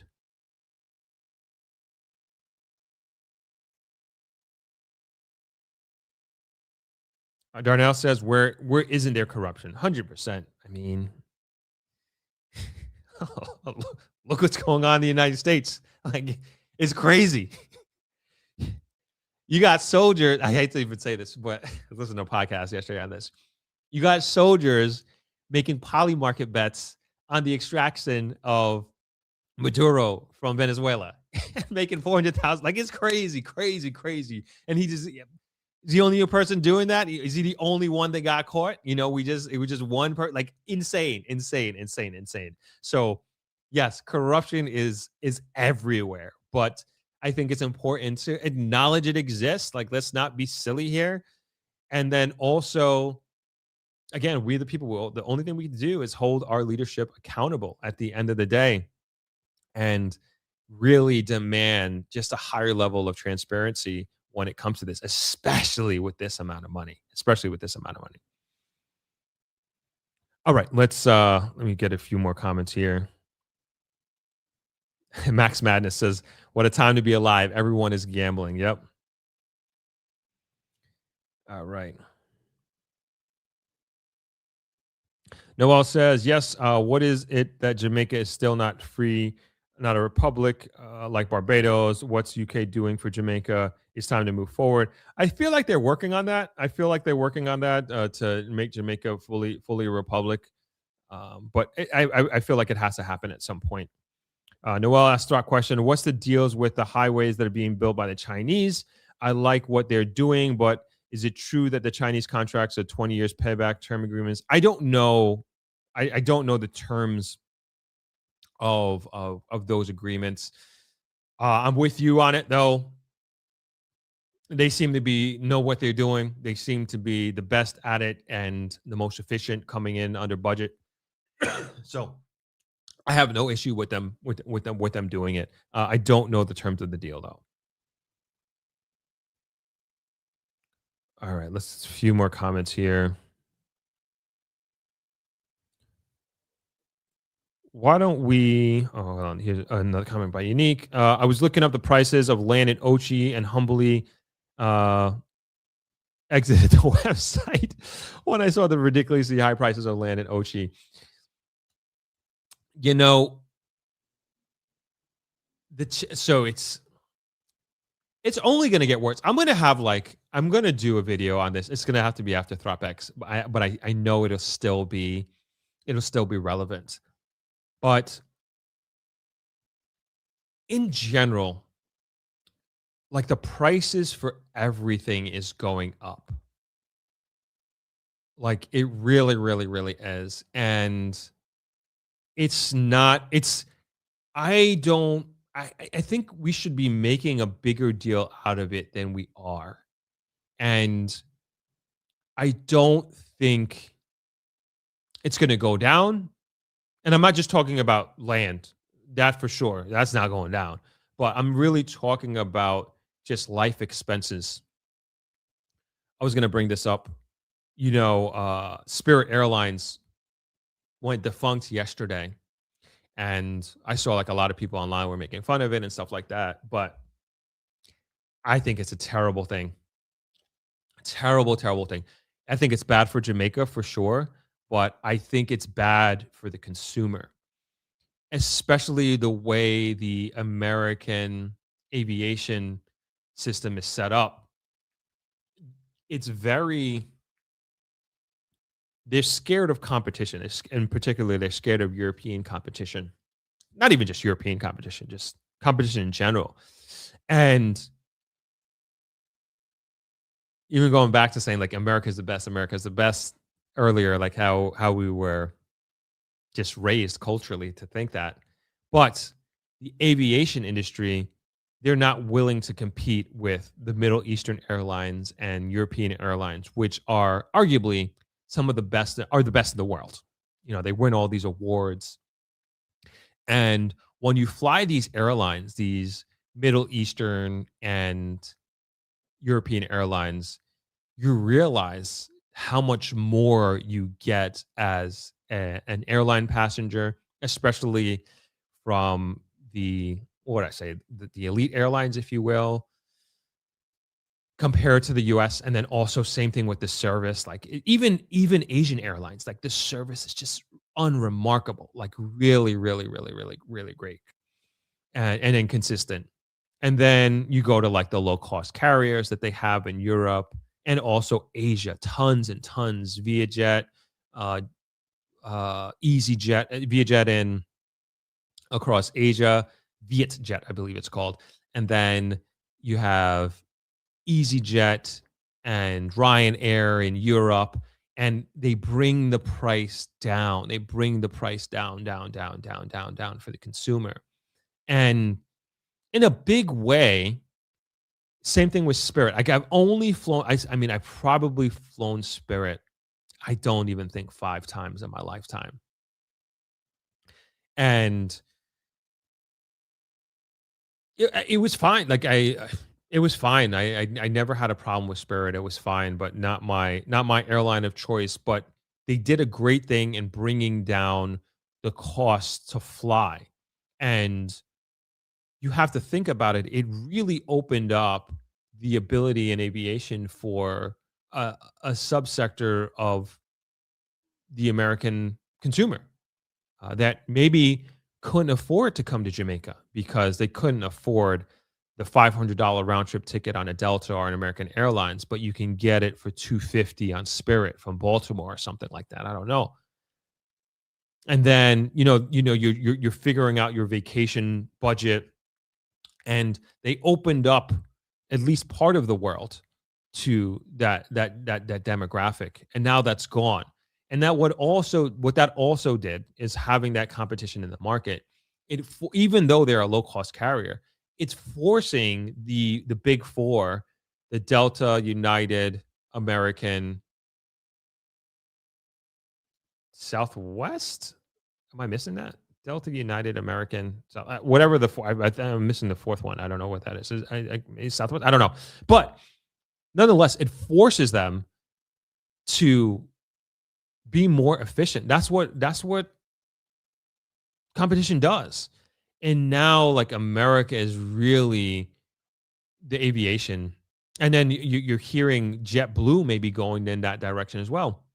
And so now the American aviation industry is really operating in oligopoly, right? And they are just, I look at, of course, the Strait of Hormuz and is having a lot to do with oil prices right now. But I was in New York a month ago. That ticket was $800 and something. I was supposed to go to Atlanta this weekend, but a trip got canceled. That was almost $800 round trip. And usually especially this time of year, it's not a busy time of year, it's under $500, and once you get into those price ranges, like, two things happen. And then it's relative to different locations, right? Different destinations. But once you get into those 30-40% increase in prices, they become non-starters for some people. It's like, all right, guess we're not going to Disney World. Guess we're not going to see Auntie so-and-so in Louisiana because these ticket prices are astronomical. And then on the other side of that, now travel is turning into this luxury. It really, I feel like we're there now. We are there now with these prices. Again, a lot has to do with what's happening with the war in Iran, but nonetheless, we're very strongly moving into a phase where travel is going to be for the haves and staying at home is going to be for the have-nots. I think we're almost in that phase, and I don't see anything that's going to bring that down, especially with the unpredictability of what's happening in Iran at this point in time. So it just kind of goes to the point I was making earlier, or alluding to, about the expense of everything going up, and this is just like a real world example of that. And so bringing it back to real estate here, same thing. If you look at what's happening in Jamaica, it's like, man, I don't know if anybody else is seeing something that I'm not, in terms of that would give us an indication that, oh yeah, prices are going to come down, things are going to be more affordable. I don't see it. I don't see it. There's nothing that I can point to that we have to look forward to, but yep, that's going to really drive things down. And in particular, like with land and housing, it really is going to be, in my mind at least, like the main thing would be to increase housing inventory significantly, so we can increase the supply, and that would drive prices down. But we don't even, at least on the West here, we don't even have something like that to look forward to. So interesting. Yeah. So I hear you, Unique, but I think too, it's like it's just gonna get worse. The prices are just gonna continue to rise. Let's keep rolling here. Virtual tickets are, I think they're $150. They're on the website, Throp-X.com. $150. They're $150 for virtual tickets, 2 days.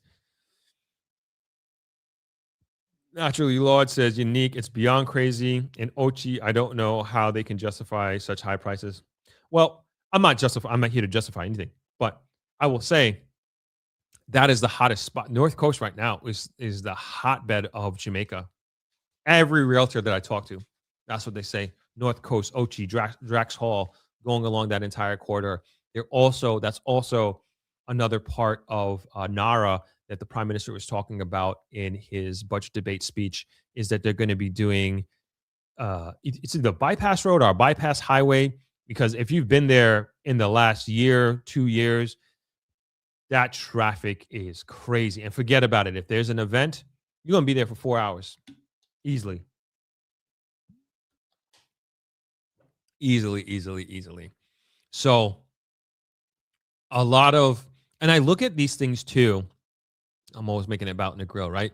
But I look at these things too in that we as a Negro community, we need to learn from that, because in many ways, I think they will agree that they put the cart before the horse. And I get it and I understand it. A lot of it was driven by the private sector and entrepreneurs, developers. They saw an opportunity and they seized it. They did the development, and people bought them, and the diaspora bought them, locals bought them, and now people have their dream home, they have their dream apartment, and they have a piece of the rock. Boy, did it work. I mean, there's a lot of commercial development that's happening there as well. Tons and tons of commercial development. Lots of restaurants I see going up. Gas stations, service stations. It's happening. It's popping over there. Real bad. And congrats to everybody over there. But it also created more problems, different problems. And I don't know if they would consider them good problems at this point in time.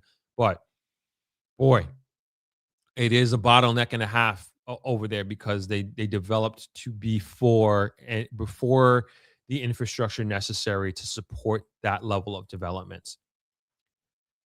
NaRRA is supposed to help them. Hopefully it happens sooner rather than later, and they can get some easement. All right, let's go to a few more questions. Simone here is, I've never seen flights from Atlanta to Jamaica in the 600s. If I'm lucky, it's usually high 700s to 800s. I asked Delta employee why, and she said Atlanta is a Delta hub and the demand is high. Yeah, it's up there. It's up there. I don't know, and it's going to continue. Like I said, it's going to be what it is, I think, at this point. Donna Bryce says, even Emirates and Qatar Airlines have taken a massive hit in the current situation as travelers flooded them with ticket refund requests and avoid booking through connecting through their hubs. Yeah, it's rough. It's really rough for them. And I mean, even that, like, I'm sure their quants are just like doing their modeling and extrapolating, like what can happen if this happens and what can this turn into if this doesn't happen, sort of thing, with the war. And their balance sheets are all messed up, and that's from a business perspective. I mean, imagine the lives that it's affecting. Even with Spirit, how many people just lost their job at 2, like, I think the announcement was made at like 2:30 in the morning or something like that, and people didn't know when they showed up for work at the airport, and it's like, go back home, you don't have a job. Like thousands and thousands of employees, like the rippling effect. I mean, you can't even calculate what this means, and the effect that this is having on the economy and the country and the livelihoods of these families. It's a really, really tough situation.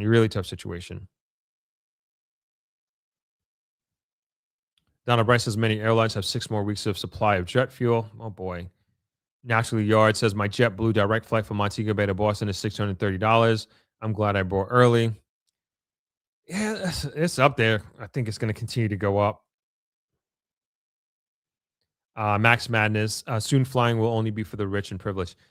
We're almost there. We are almost there. And that is going to affect Jamaica tremendously. Even though I say that, I've been saying for how many years I've been saying, you guys can hold me to this, that Jamaica is moving into a luxury direction. Make no mistake about it. Jamaica is going luxury from a tourism experience standpoint, and in many ways from a residential living standpoint. Tourism, there's no question. Nobody can tell me no different. And I'm not mad at it in the sense that obviously that level, when you're talking with the 1%, they are less price sensitive, but they are from a quantity standpoint. It's a lot less people. And this is the strategy that these airlines are taking. And this is kind of to your point, Max Madness, about it being for the rich and privileged. And I knew this. I don't know if you remember. I'm like an aviation or an airline credit card points fanatic, put it that way. And so I've been playing this game basically since college, since I first understood that this was a thing, right? And I believe it was last year, Delta had shifted, and then subsequently many other airlines had followed suit. Delta had shifted their rewards program from going from how many miles you've flown and also how many flights you have taken to purely how much did you spend with us in the last calendar year? Straight up. They don't care about nothing else. How much did you spend with us? And based on how much you spend, 5,000 with us, you're silver. You spend 10,000, you're gold. You spend 15,000, you are platinum. You spend 25,000 with us, you're diamond. Nothing else. Yeah, you can earn a little bonus here with the credit cards and it, but it at the end of the day, how much did you spend on airline tickets will determine how much we value you as a customer based on these 4 tiers. And so they got rid of that. That told me, I was like, oh, these MFers, right? It's just they don't care about us. I mean, we know this. We know this. It's about the bottom line at the end of the day, making money. And that's when I've been a Delta loyalist, right? And I remember going to, I used to be Reddit fanatic. Thank God I'm like kind of moved away from that. But I was in the Delta forums on Reddit all the time, just spending way too much time on Reddit and way too much time in these Delta forums. And the shift was, I forget what it was, but like a lot of the changes, they were egregious. Like the amount of money that you had to spend to earn certain tiers. And I just wanted to say, for context, with these tiers, one of the main reasons why you are so, at least for me, that like I want to be part of this ecosystem is for upgrades, right? And that's the thing. He's like, you're loyal to me. These are benefits and these are the privileges that you get based off of that. And then access to lounges and different small little things, right? But mainly you are doing it because you want to be upgraded to first class, and the higher the tier you are, the more likely you are to be upgraded based on the status of your fellow passengers. And then you also get, if you have certain credit cards, you can get free tickets, free companions, free luggage, all these things. Whatever, we don't got to get into it. And so when they made that change, I can't remember, but it was like an egregious uptick in financial requirement for you to be on whatever tiers. And like the backlash was so immense that Ed Bastian, who's the CEO of Delta, had to walk back a few of the elements of what he implemented. But it just showed me like, man, these guys don't give a F about any of us, And to me, my mind switched to like, man, one day I just hope to be in a financial situation where I don't have to play this stupid game anymore. That if I want to buy a first class ticket, I'm going to buy a first class ticket. And it doesn't matter. And I'm loyal to nobody.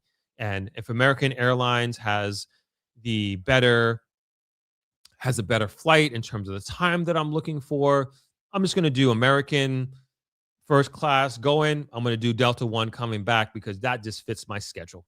It's done and dusted and over with. And like, that's kind of the way my mind has been working and going. And with Delta, like now let's go back to Delta and what they're doing. And if you look at how they're, not Delta, just all, particularly not American Airlines like AA, but American aviation airlines.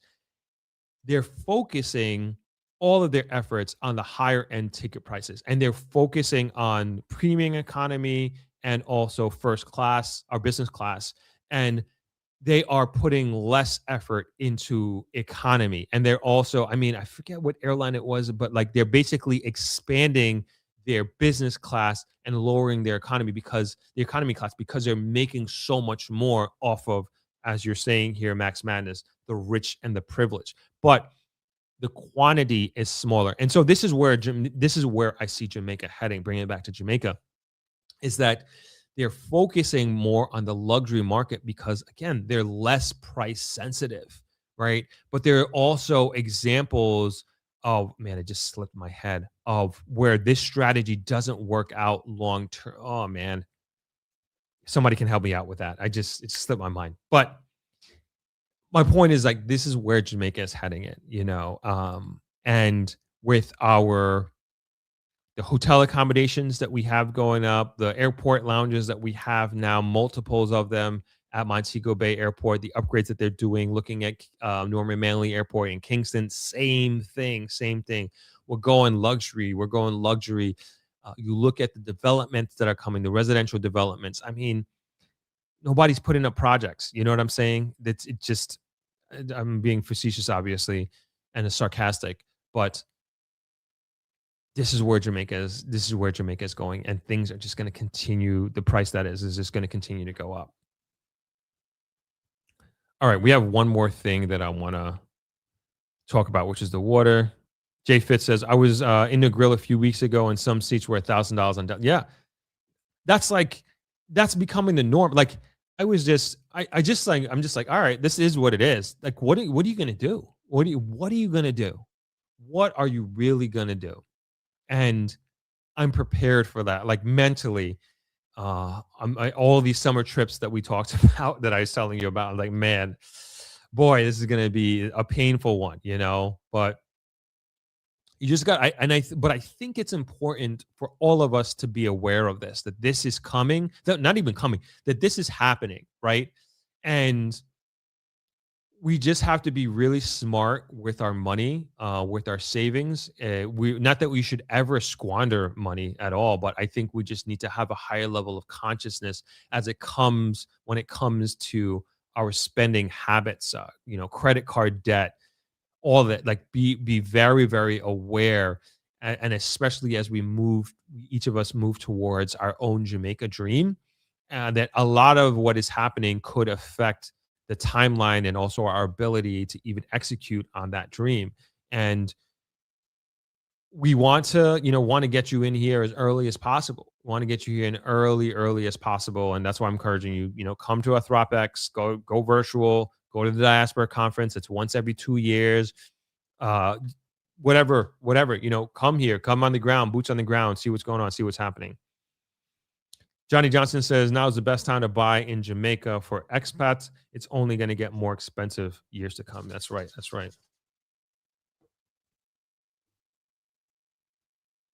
Randy says, what happened to the oil we found? We were talking about that a little bit.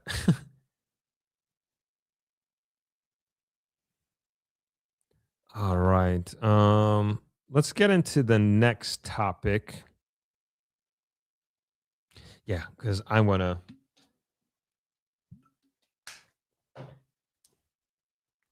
Thirsty. Water's all the way over there. Drink is almost done. All right. So let's talk about the water. Oh, I do want to talk about. Hold on, Treasure Bay Estates.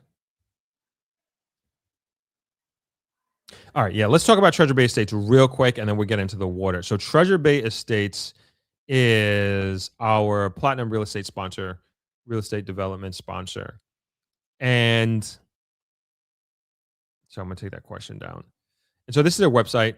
The link is in the description. We're actually going to be visiting Treasure Beach for Throp-X 2026 in May. And this is like the main Let me take down these comments so we can see here. This is the main attraction, without a doubt, and I'm very, very excited for you all to see this. It is the largest development in Treasure Beach. Very beautiful, great location, beautiful, beautiful views. I want to see if they could see the view. Oh man, hold on. Let me see some pictures here. Do these get bigger? Oh, that's me right there. I didn't know I was on the website. Look at that. But very beautiful homes. Check out their website when you get a chance. This is a homegrown, son of the soil development that is so community first development, unlike any other development. And this is hands down. I don't think any other developer that I've had and I've partnered with will argue with me on this. I mean, these guys are doing it community first, and they want to integrate their development as much as possible with the Treasure Beach community. And it is a beautiful story. And I'm saying it with so much passion because I shot a documentary with them for almost 2 months now. So it's coming out after Throp-X. We were trying to get it out before Throp-X, but we are loaded to the brim. I promise you. I keep saying this to my team. We have taken on too much. We're a small team, and I'm pushing them like crazy. Sometimes I feel bad, to be honest. But we're doing the best that we can with the limited time and resources that we have to get these productions out. But this is such a beautiful production that we have coming out. It's about Treasure Beach, but it's a big part of it is Treasure Bay Estates, and very, very beautiful story. This is the development here, as you can see. And then let me see.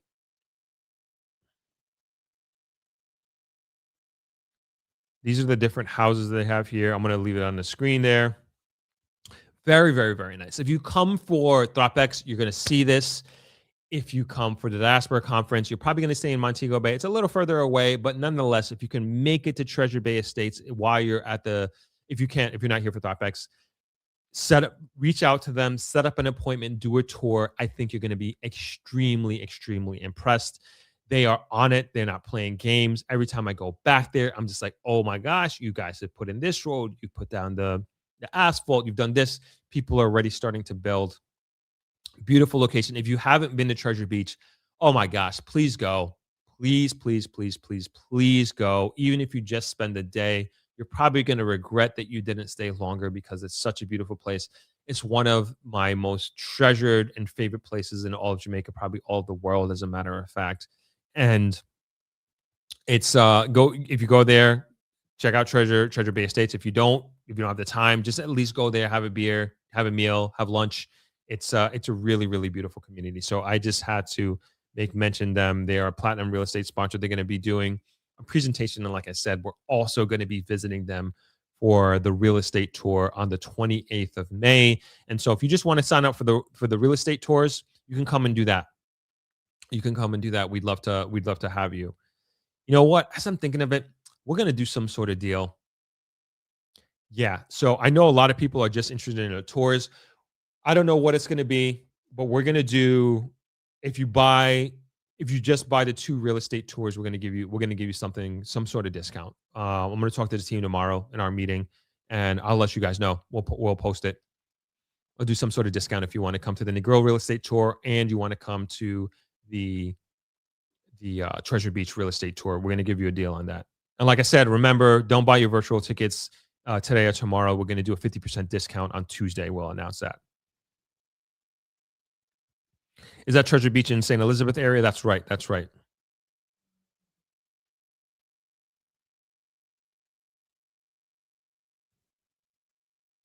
All right. Hey, John, what's going on?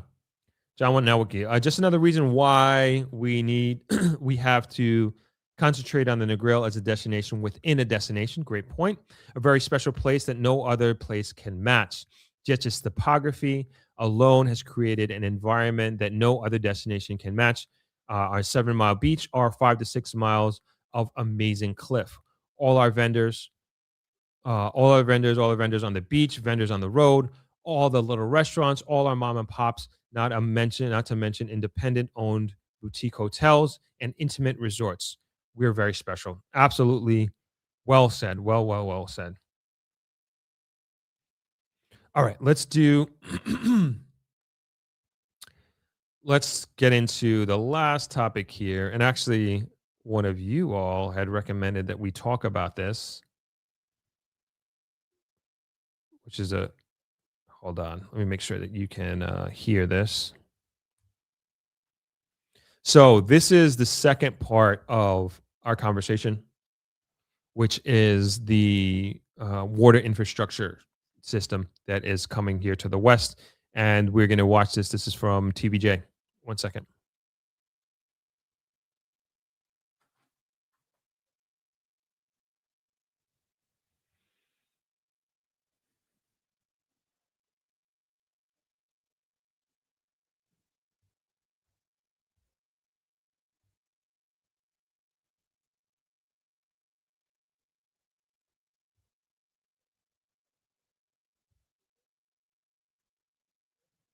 All right, seeing there's no audio. 1 second, 1 second.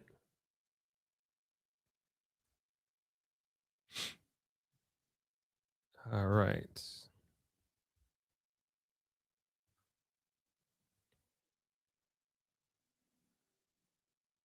Why is there no audio?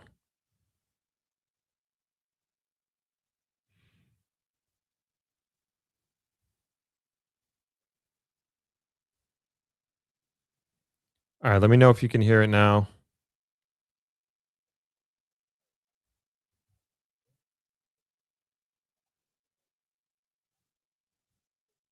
Are you guys hearing? Let me know.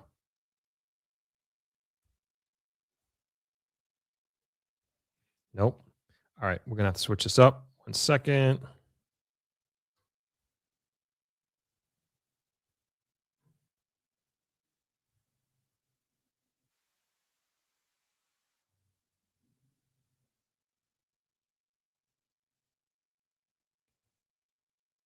All right, let's see if this works instead.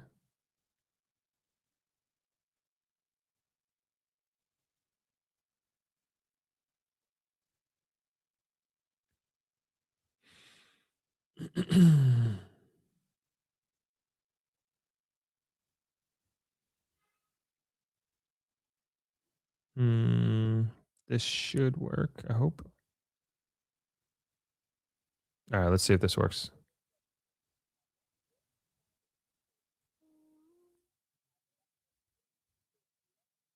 Nope, hold on.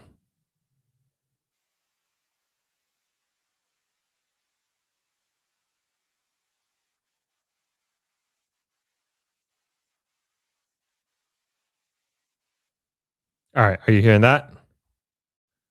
Let me know. Still no? I don't know what's happening with that then. All right, I got one more trick up my sleeve. If this doesn't work, then we're just going to have to talk about it.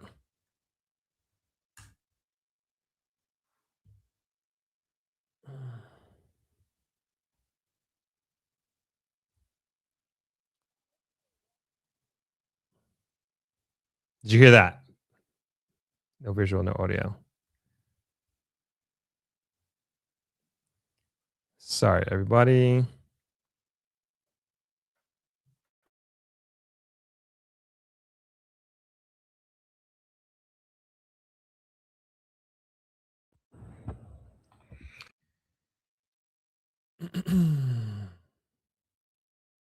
All right, if this doesn't work, we're just going to talk about it.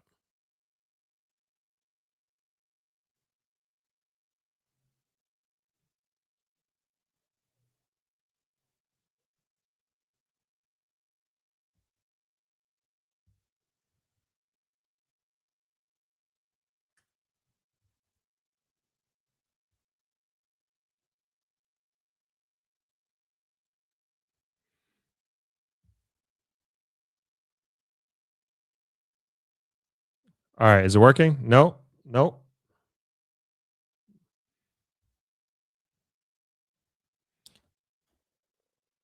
All right. Sorry, guys. We're going to have to go without it. So basically,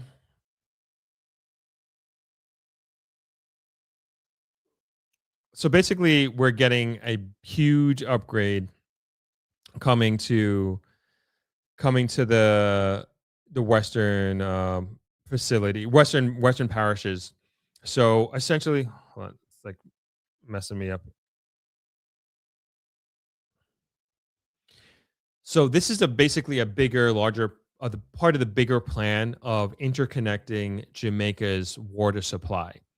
So the idea is, if here in Westmoreland we're out of water, it can be redirected, or we can have water redirected to us from another source in the country because we're in a drought, but say St. Elizabeth is good, and vice versa. So I'm just listening to Andre. So yeah, this was, I believe this was passed last year, and it's $170 million US project. And the way, again, I said this earlier in the stream, the way I am looking at this is really to prepare the West, to prepare Negril for the inevitable increase in the population that we're expecting here. And this is in line with what's happening with the airport. You know, we haven't talked about the airport, you know, Negril International Airport, the amount of interest and private sector investment that is going to bring, and the amount of jobs it's going to bring, the amount not only in construction, but also in the staff that's going to need to man that airport. We're talking about those guys. We're talking about desk agents. We're talking about flight attendants. We're talking about pilots. All these people are going to need places to live. I mean, we're talking about thousands of new people who maybe some of them live here, but I think most of them are going to be coming from out of town. I think that's what's going to happen. But anyway, that's what this project is. It's a partially what this project is about, is getting ready for that. And then also we have crazy water problems. As I was saying earlier before, we have crazy water problems, especially when it comes to drought season. And so this is to circumvent that as much as possible. Yeah, so sorry we didn't have, that's not working. I'm not sure what's going on with that. I hope you guys are hearing it through my mic. I don't know why it's not working. Next time.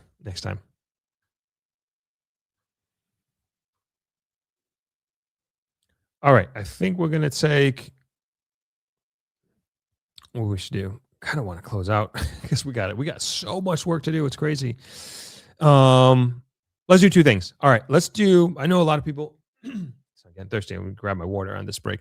I know a lot of people, I was talking earlier about a hotel condo conversion that we are looking at doing for Throp-X. That hasn't been confirmed, but it's looking good, looking positive. I'm just going to play this quick video on the Oasis, which is a hotel condo conversion that we released about 6 weeks ago, maybe 2 months ago at this point. Maybe not quite, but got some updates on that as well. Welcome to the Oasis. This is really an investment, I would say, for people who have vision and can really understand what this can potentially turn into. It's not the prettiest site to look at, I think, for most people, but for me, I see tremendous potential and tremendous opportunity for value creation for a lot of people. My name is Winthrop Wellington, and I run this YouTube channel where I help people move to and invest in Jamaica. This area is where the gym is going to be located, state of the art. This is going to be more casual cafe, more the owners can come and mingle. This is the additional 2 acres for future development. My name is Mara Watson, and I'm a realtor in Jamaica. I have been specializing in a lot of hotel condo conversions. I'm here today at Oasis Resort, and this is one of the properties my clients have purchased to convert into a condo property. My favorite part about the Oasis is really what it represents. It represents the potential of Negril. I have seen the real estate market change drastically in the Grill. The market has gone up tremendously and the demand is huge. The need for housing has really increased. Right now, there's 57 rooms here that nobody's living in right now today. The windows are blown out, there's no electricity, there's no water. In 15 months from now, there are going to be 57 refurbished rooms that are going to have owners that will have titles for each and every one of these rooms. That is real value for 57 different people, 57 different families that did not exist before. Definitely the before. You're seeing it raw and you see the pool green, but that will be beautiful and clean within a year. Doing real estate projects of this nature is risky. Anything can happen. We're going to bring this back to life. This was quite the place in its time. I believe this is a representation of the turnaround or the renaissance of Negril. That's also part of the reason why I myself am getting a unit here as well. So excited to bring this project to the market, and it's going to be affordable. The units are starting at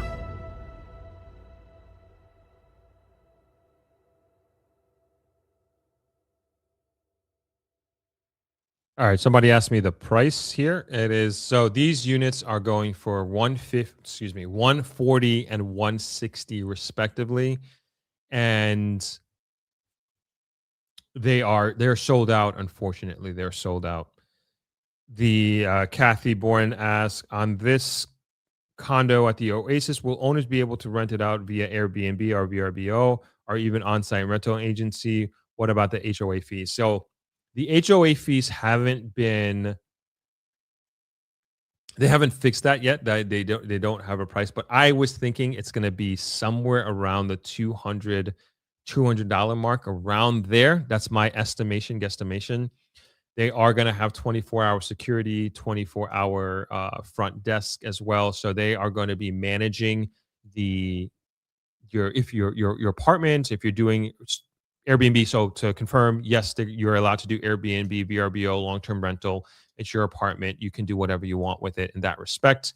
There's, of course, going to be rules and regulations in regards to that, but you are able to use it as an investment property if you want to.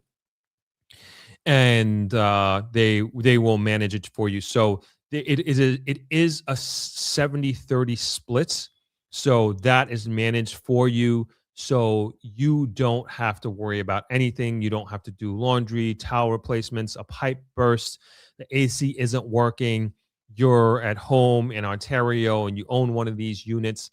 You don't got to worry about that. The property is taking care of all that. You don't have to worry about somebody coming in to clean, or your guest is coming in at 2 a.m. How are they going to get the key?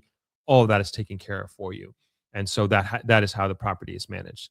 And they are in the video, no, not in the trailer, but in the video itself, we had mentioned that they're going to be starting in May. They're going to start construction in May. I can tell you,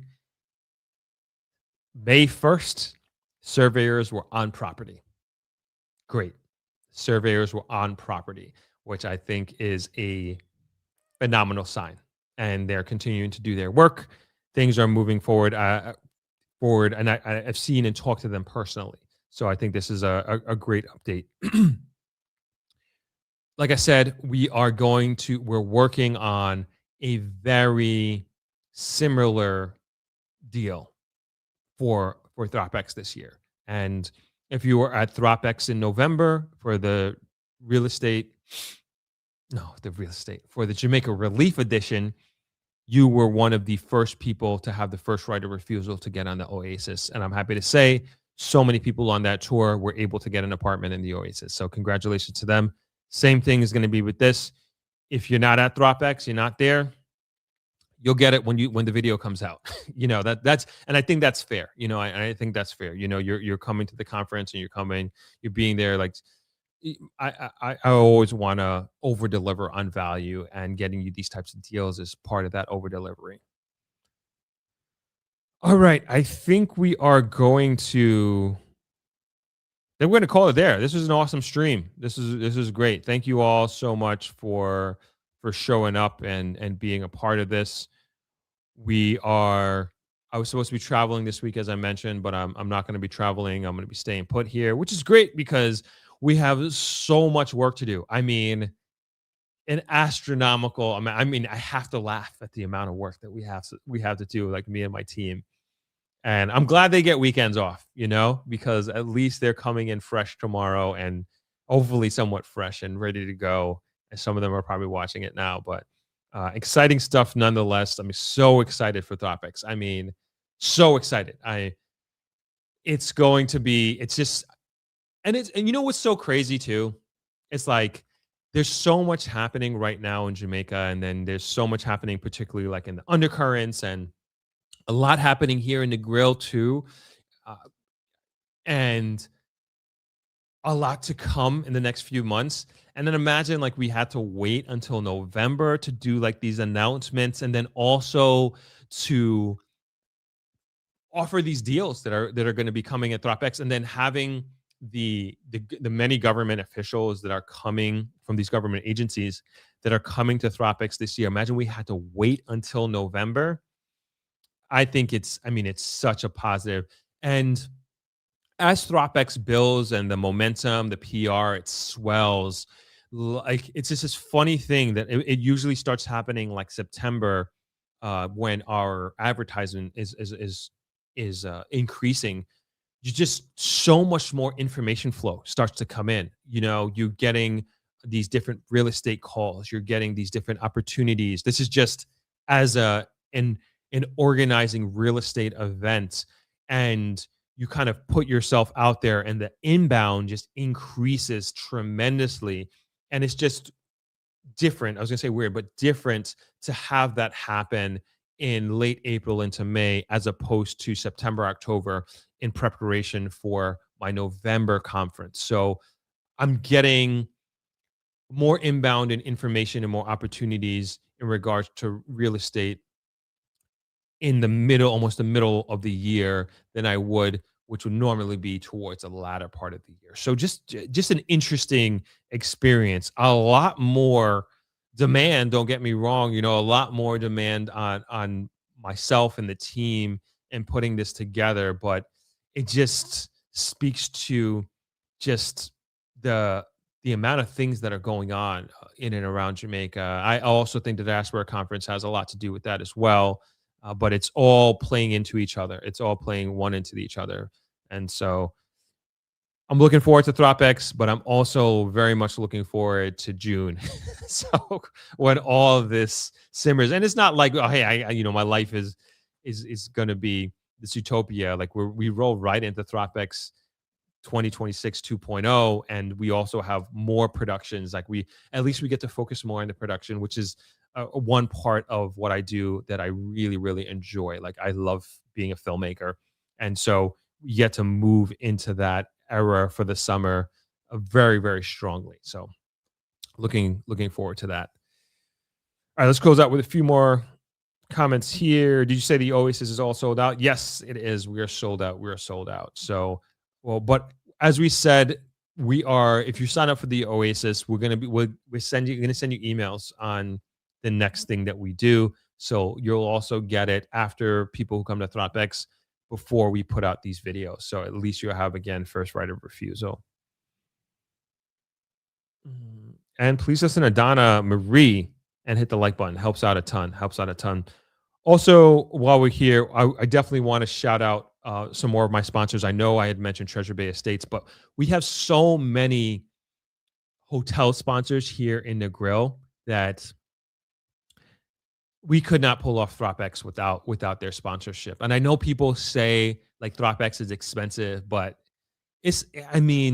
when you compare, maybe I'll do this next week, but when you compare our ticket prices to other conferences that I've gone to, and let me see, and then like what you get.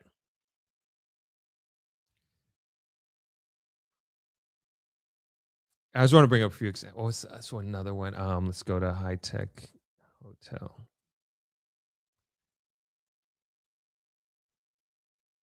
Yeah, let's talk about this. I was going to leave, but now we're here.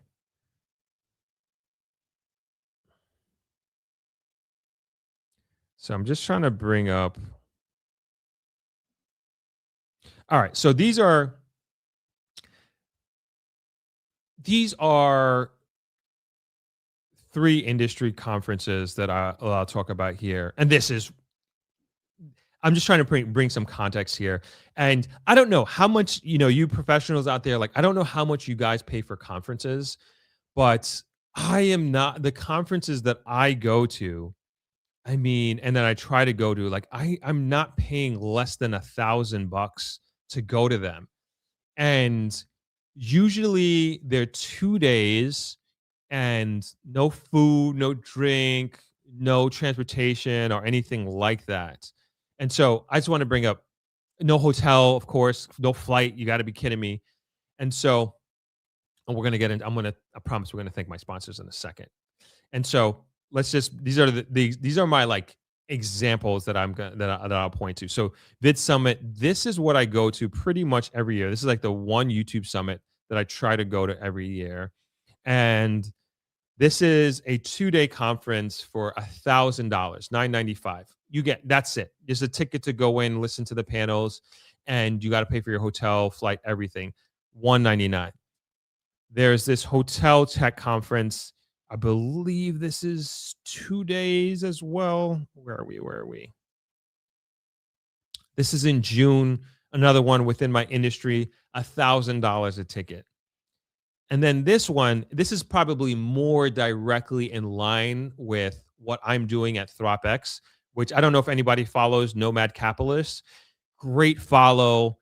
This is like, it's basically doing what I'm doing, but it's doing it on a global level at a luxury level. So this is just like, hey, you want to buy your golden visa citizenship in Dubai, invest $500,000. I don't even know what that is, what it is, but it's that sort of thing. And this, they're charging $4,000 for their ticket. And again, hold on, let me see if we can. I think this is, again, see all benefits. No. We don't want premium seating. I just want to see what you get with this. I'm almost certain this, if I'm not mistaken, you literally just getting a ticket to the show. I don't think it includes food or anything like that. And then, like, I look at Throp-X and what we're doing, and it's a 6-day conference. 80% of your meals are taken care of, especially if you're staying at one of our sponsored or recommended hotels. Breakfast is included. And that includes your transportation to 2 real estate tours. You get a boat ride. You get a farewell party, all included. All included. And networking is crazy as well.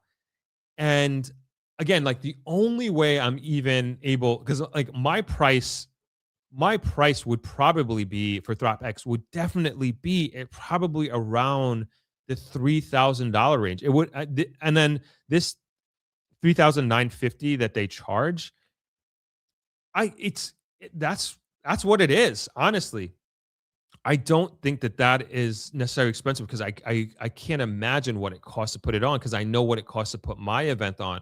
And so, like, getting back to my sponsors, I am only able to do it because of I get so much support from the grill. And so I get, like, Charella Inn gives me rooms, Treehouse gives me rooms, Rayon Hotel gives me rooms, Rondell Village, Princess Hotel, Skylark Rock House, and they've helped me, White Sands. They helped me so much in putting up speakers.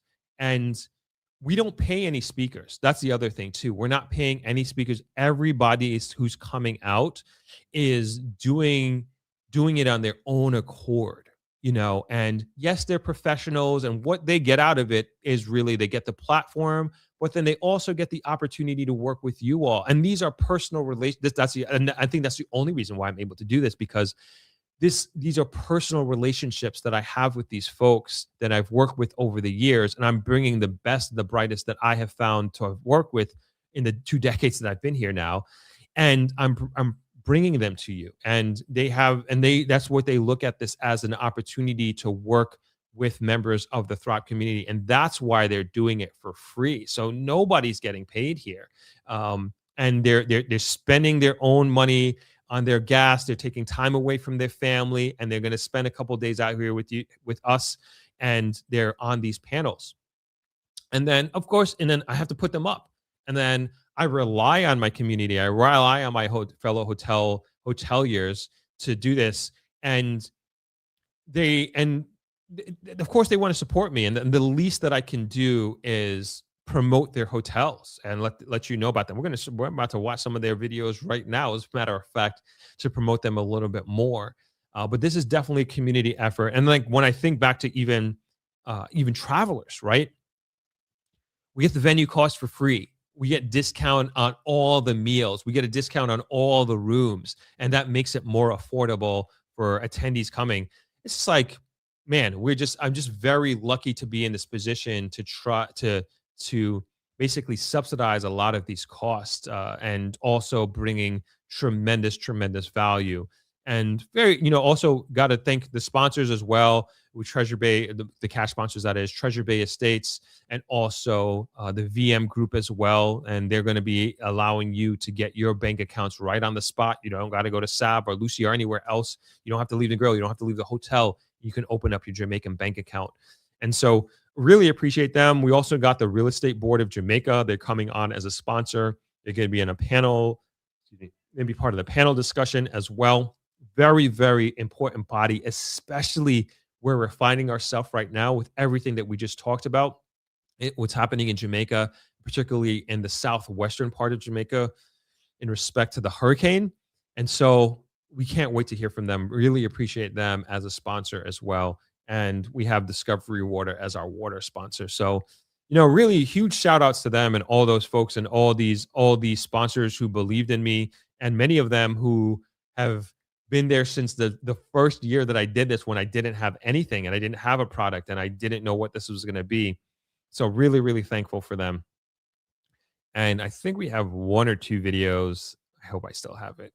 Oh yeah, we got Charella here. Cool. All right, we're going to show a Charella ad. And so this is Charella Inn, is one of our sponsors, locally owned hotel right up the beach. My name is Daniel Grizzle. I'm the managing director of Charella Inn, which is a family-owned and managed small 59-bedroom hotel situated right in the center of the famous Negril Beach. And I would like very much to invite you all to come and experience what life is like here in Charella Inn, to be part of our extended family. Several of the rooms are just open, overlooking the beautiful Caribbean Sea, and you have tall, waving coconut trees to welcome you and keep you cool on the beach. And you have a warm and interesting staff here ready to keep you comfortable, to make you feel at home, and to enjoy that you stay happy and peaceful.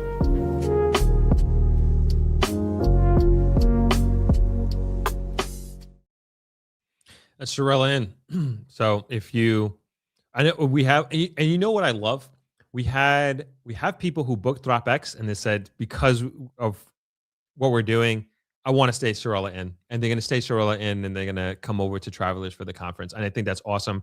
And I'd love for that to happen to more of our hotel sponsors. I really appreciate that. All right. I think that's all of our sponsors. Oh, Fontana Pharmacy is another one. I feel like I'm forgetting others. We have more live streams to thank them. We have the conference to thank them. We have our email list to thank them. Hopefully they don't get too upset with me if I missed anybody today. All right, let's get these last comments, and we're going to close out here. All right. Simply Paula, can we open brokerage accounts? Yes, you can. You can definitely open brokerage accounts with VM on the spot. You can do credit cards. You can learn, maybe even start your mortgage application. I'm not sure, but basically the full gambit or the full suite of products will be available to you. And we haven't confirmed it, but I think, especially at this comment, their wealth management department is going to be there as well. All right. Let's see. How much I'm an ex-broadcaster, or to come to Throp-X? if that's what you're asking. So for the full week, it's $1,400 for Throp-X for the full week. Oh, what else we got here? River, no to International Airport and the Grill studies show locals sick for miles. See LAX studies in USA. Well, we need it. Jamaica needs another airport, so it's happening. We are, as a community, we are very much looking forward to it. We honestly can't wait. Amelia, what's going on? Hi, Throp. Will there be sessions dedicated to Airbnb regulations in Jamaica? We will have, we don't have a panel specifically dedicated to Airbnb, but we do have Airbnb experts in respect to owners, and then also realtors and developers that have Airbnb. But we don't have anybody specifically for regulation. I know that it was announced last week that Airbnb is going to be in 2020. I forget which month in 2027, but basically they're going to start charging GCT on Airbnb. And honestly, I have no problem with that at all. I think they should have been done that.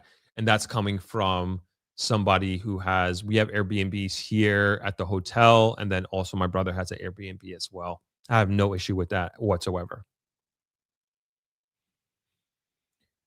Okay. All right. I think we're going to leave it there, everybody. This is a great stream. It was supposed to be a short one. Every time I say that, we end up going damn near 3 hours. And I thought this was going to be 90 minutes in and out, SEAL Team 6. But obviously that wasn't the case today. But it was worth it. It was really, really nice hanging out with you all. This was a great stream. Wishing you all a great rest of your Sunday, a great week ahead. We'll be back on Thursday. We do have a guest on Thursday. We're having Kalila Reynolds, who is our host for Throp-X May 2026. And if you don't know who Kalila is, she is, I'd say, the biggest financial journalist in Jamaica. She has her own platform and is really, really a trusted voice in finance in Jamaica. And she's going to be the host for Throp-X this year. And we're very happy to be having her come on the live stream on Thursday. So the live stream is at 4 o'clock on Thursday. 4 o'clock Jamaica time, that is, and hope to see you there. I think, what should we do? Let's close out with Throp-X commercial.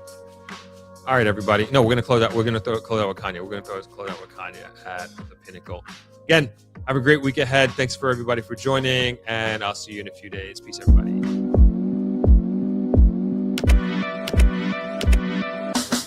I've been with the Pinnacle since inception, since we first opened our doors to the public in 2023. I'm a sales executive for the Pinnacle. So it was not an easy concept to grasp for here. I'm like, in Jamaica, in Montego Bay, how is that going to work? Because it's villas and it's hotel, it's residences and hotel, and then commercial area. That's huge, right? I've seen it elsewhere, in bigger markets, in maybe better demographic locations. So in Jamaica, how will that work?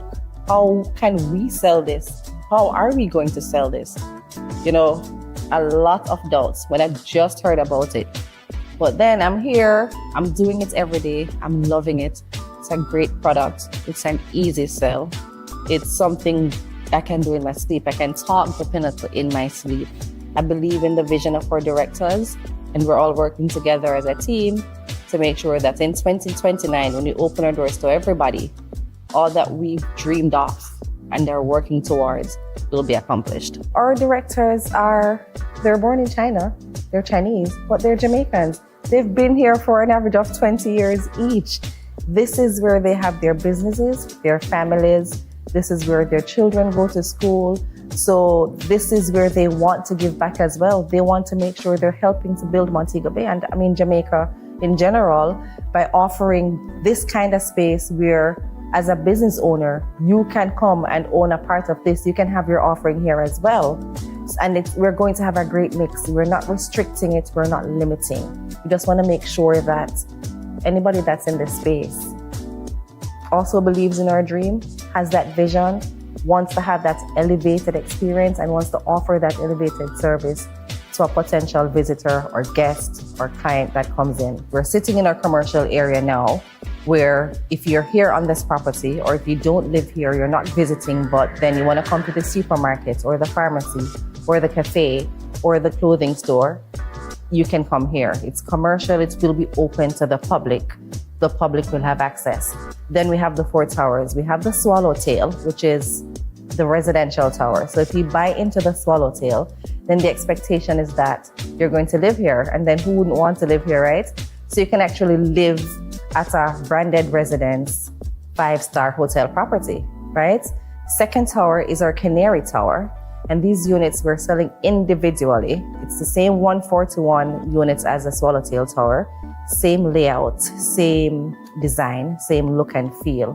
But in this tower, the expectation is, or what we're saying to you is, if you buy here, you don't have to live here.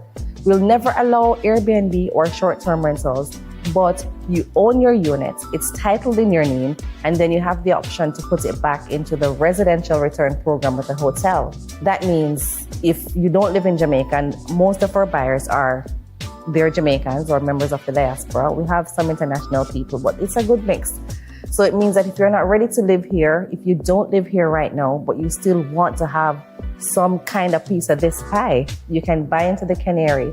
When you're not in your unit, it's with the hotel. The hotel takes care of everything associated with that. It's the guests coming in and out, the marketing, the maintenance, and the average day-to-day of the unit. The 3rd tower, the Hummingbird, we have not yet started to sell, but will basically be the same manner as the Canary. That will be the buying option for persons that want to buy. Our 4th tower, which is going to be the hotel, it's the Mondrian. That we're not selling those units at all. The hotel has already taken that. And the hotel group is their core hospitality group. The first 2 towers are 28 stories, 141 units. The 3rd tower, we've modified a little bit based on our conversations with our core. It's now going to be 25 stories with a little bit under 200 units. And then we're going to have the 3rd tower, which will be 23 stories. Because what we have in mind is we want everybody to also get a view, right? And I'm sure we'll touch on the views in a little bit. So and we're speaking with the hotel, we have that in mind, and we're making sure that it works for us as well as for our buyers, with all the amenities that you can think of and associate with a 5-star property. So it's the parking garages. So the first parking garage will have 380 car spaces for parking with storage lockers. The second one is 275. And on top of those parking garages, now you have the pool decks and the green area, rec area, where you can come as a resident or as a visitor and just have fun, relax, read a book, go by the bar, take your children. Just a general relaxation area. We're going to have pickleball, tennis court, basketball courts. We'll have 5-star restaurants, cigar bar, wine bar, spa, gym, 24 hours, it never closes. Living starts on the 3rd floor, and then the layout changes as well. From 3 to 18, there are 7 units per floor. You get a combination of 5 2-beds, 1 1-bed, and a 3-bed. Then once you get above that, 19 to 24, you have 2 2-beds, 2 3-beds. They're bigger. And then above that, 25 and 26, 2 sets of 4-bedroom sub-penthouses. Then it goes 27, 28, 5,000 square feet each of a 5-bedroom penthouse. If you buy a penthouse, you automatically get a slip with your purchase. If you buy a sub-pent, you get a slip with your purchase. The others will be open for you to pay to use while you're here. We'll also have a water taxi. We're going to have a ferry service, so we can pick people up at Freeport and take them here. We can take people from here to strategic locations in and around Mobay. So it cuts out all the highway traffic and the downtown traffic. If you don't choose to travel by road, you can actually go by sea much faster. I have different clients with different reactions. I have clients that I speak with all the time because they're very hands-on and they want to make sure, and they want updates very often, right? And then I have clients that are just ready. I have a lot of clients that especially are in the US. They're Jamaicans, but in the US, and they've worked hard for years. They're ready to come back home, and they're like, can you just finish already? This is beautiful. This will actually match the lifestyle that I have now. This, I'll have my walking trail, I'll have my gym. There's a supermarket right there. I want to come home. I am ready for this elevated style of living where I'm from. So they're experiencing it in another country. And they're excited that they can come home, they can retire here just the same and have that same level of experience. A lot of people weren't expecting it. No two units have the same price. That's food for thought, right? So we have pricing based on availability right now, because that's where the starting price is, based on what's available. And then also based on the size of the unit, the layout, and then the floor that you're on and the view that you get. So for example, we circulate a lot. We do a lot of media and social media posts with our model units. That's a $12.99 lagoon facing unit, right? Right to the right of that is a 3-bed unit that's 1732 square feet. And then all around you have 4 more 2-beds, 1056, 1323, 1473, different sizes. You get a sea view, you get a sea and mountain view. There are different views and different facts to consider when you're in a unit. So I'm not trying to be roundabout, but that does impact the price, right? So it depends on what you want, but comfortably, we're averaging now, you're looking at close to $500,000 for a 1-bed, over $600,000 for a 2-bed, and then roughly $1 million for a 3-bed. And then before you respond and say, or before our viewers respond and say, that sounds kind of high. We did our market research. It's pretty close to a lot of other offerings locally.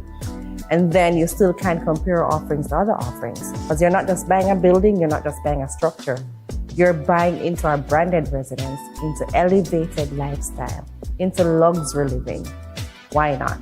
We're saying if this is the experience that you want, if what we're offering matches your lifestyle now or the one that you're working to have, come in and have a conversation with us. Let's discuss your options. We will be handover ready with the Swallowtail Tower in April of 2027, but construction will be done before that. For Canary, handover ready, and construction due date is 2028. We're ahead of that. The entire development is 2029. So all amenities, the homes along the front, along the sea line, the towers, done for 2029. Hey everyone, Throp here. I hope you enjoyed that infomercial on the Pinnacle. I know really exciting stuff ahead. If you'd like some more information, please scan the QR code on your screen right now or click the link in the description below, and we'll have a representative from the Pinnacle reach out to you right away. Now back to the stream.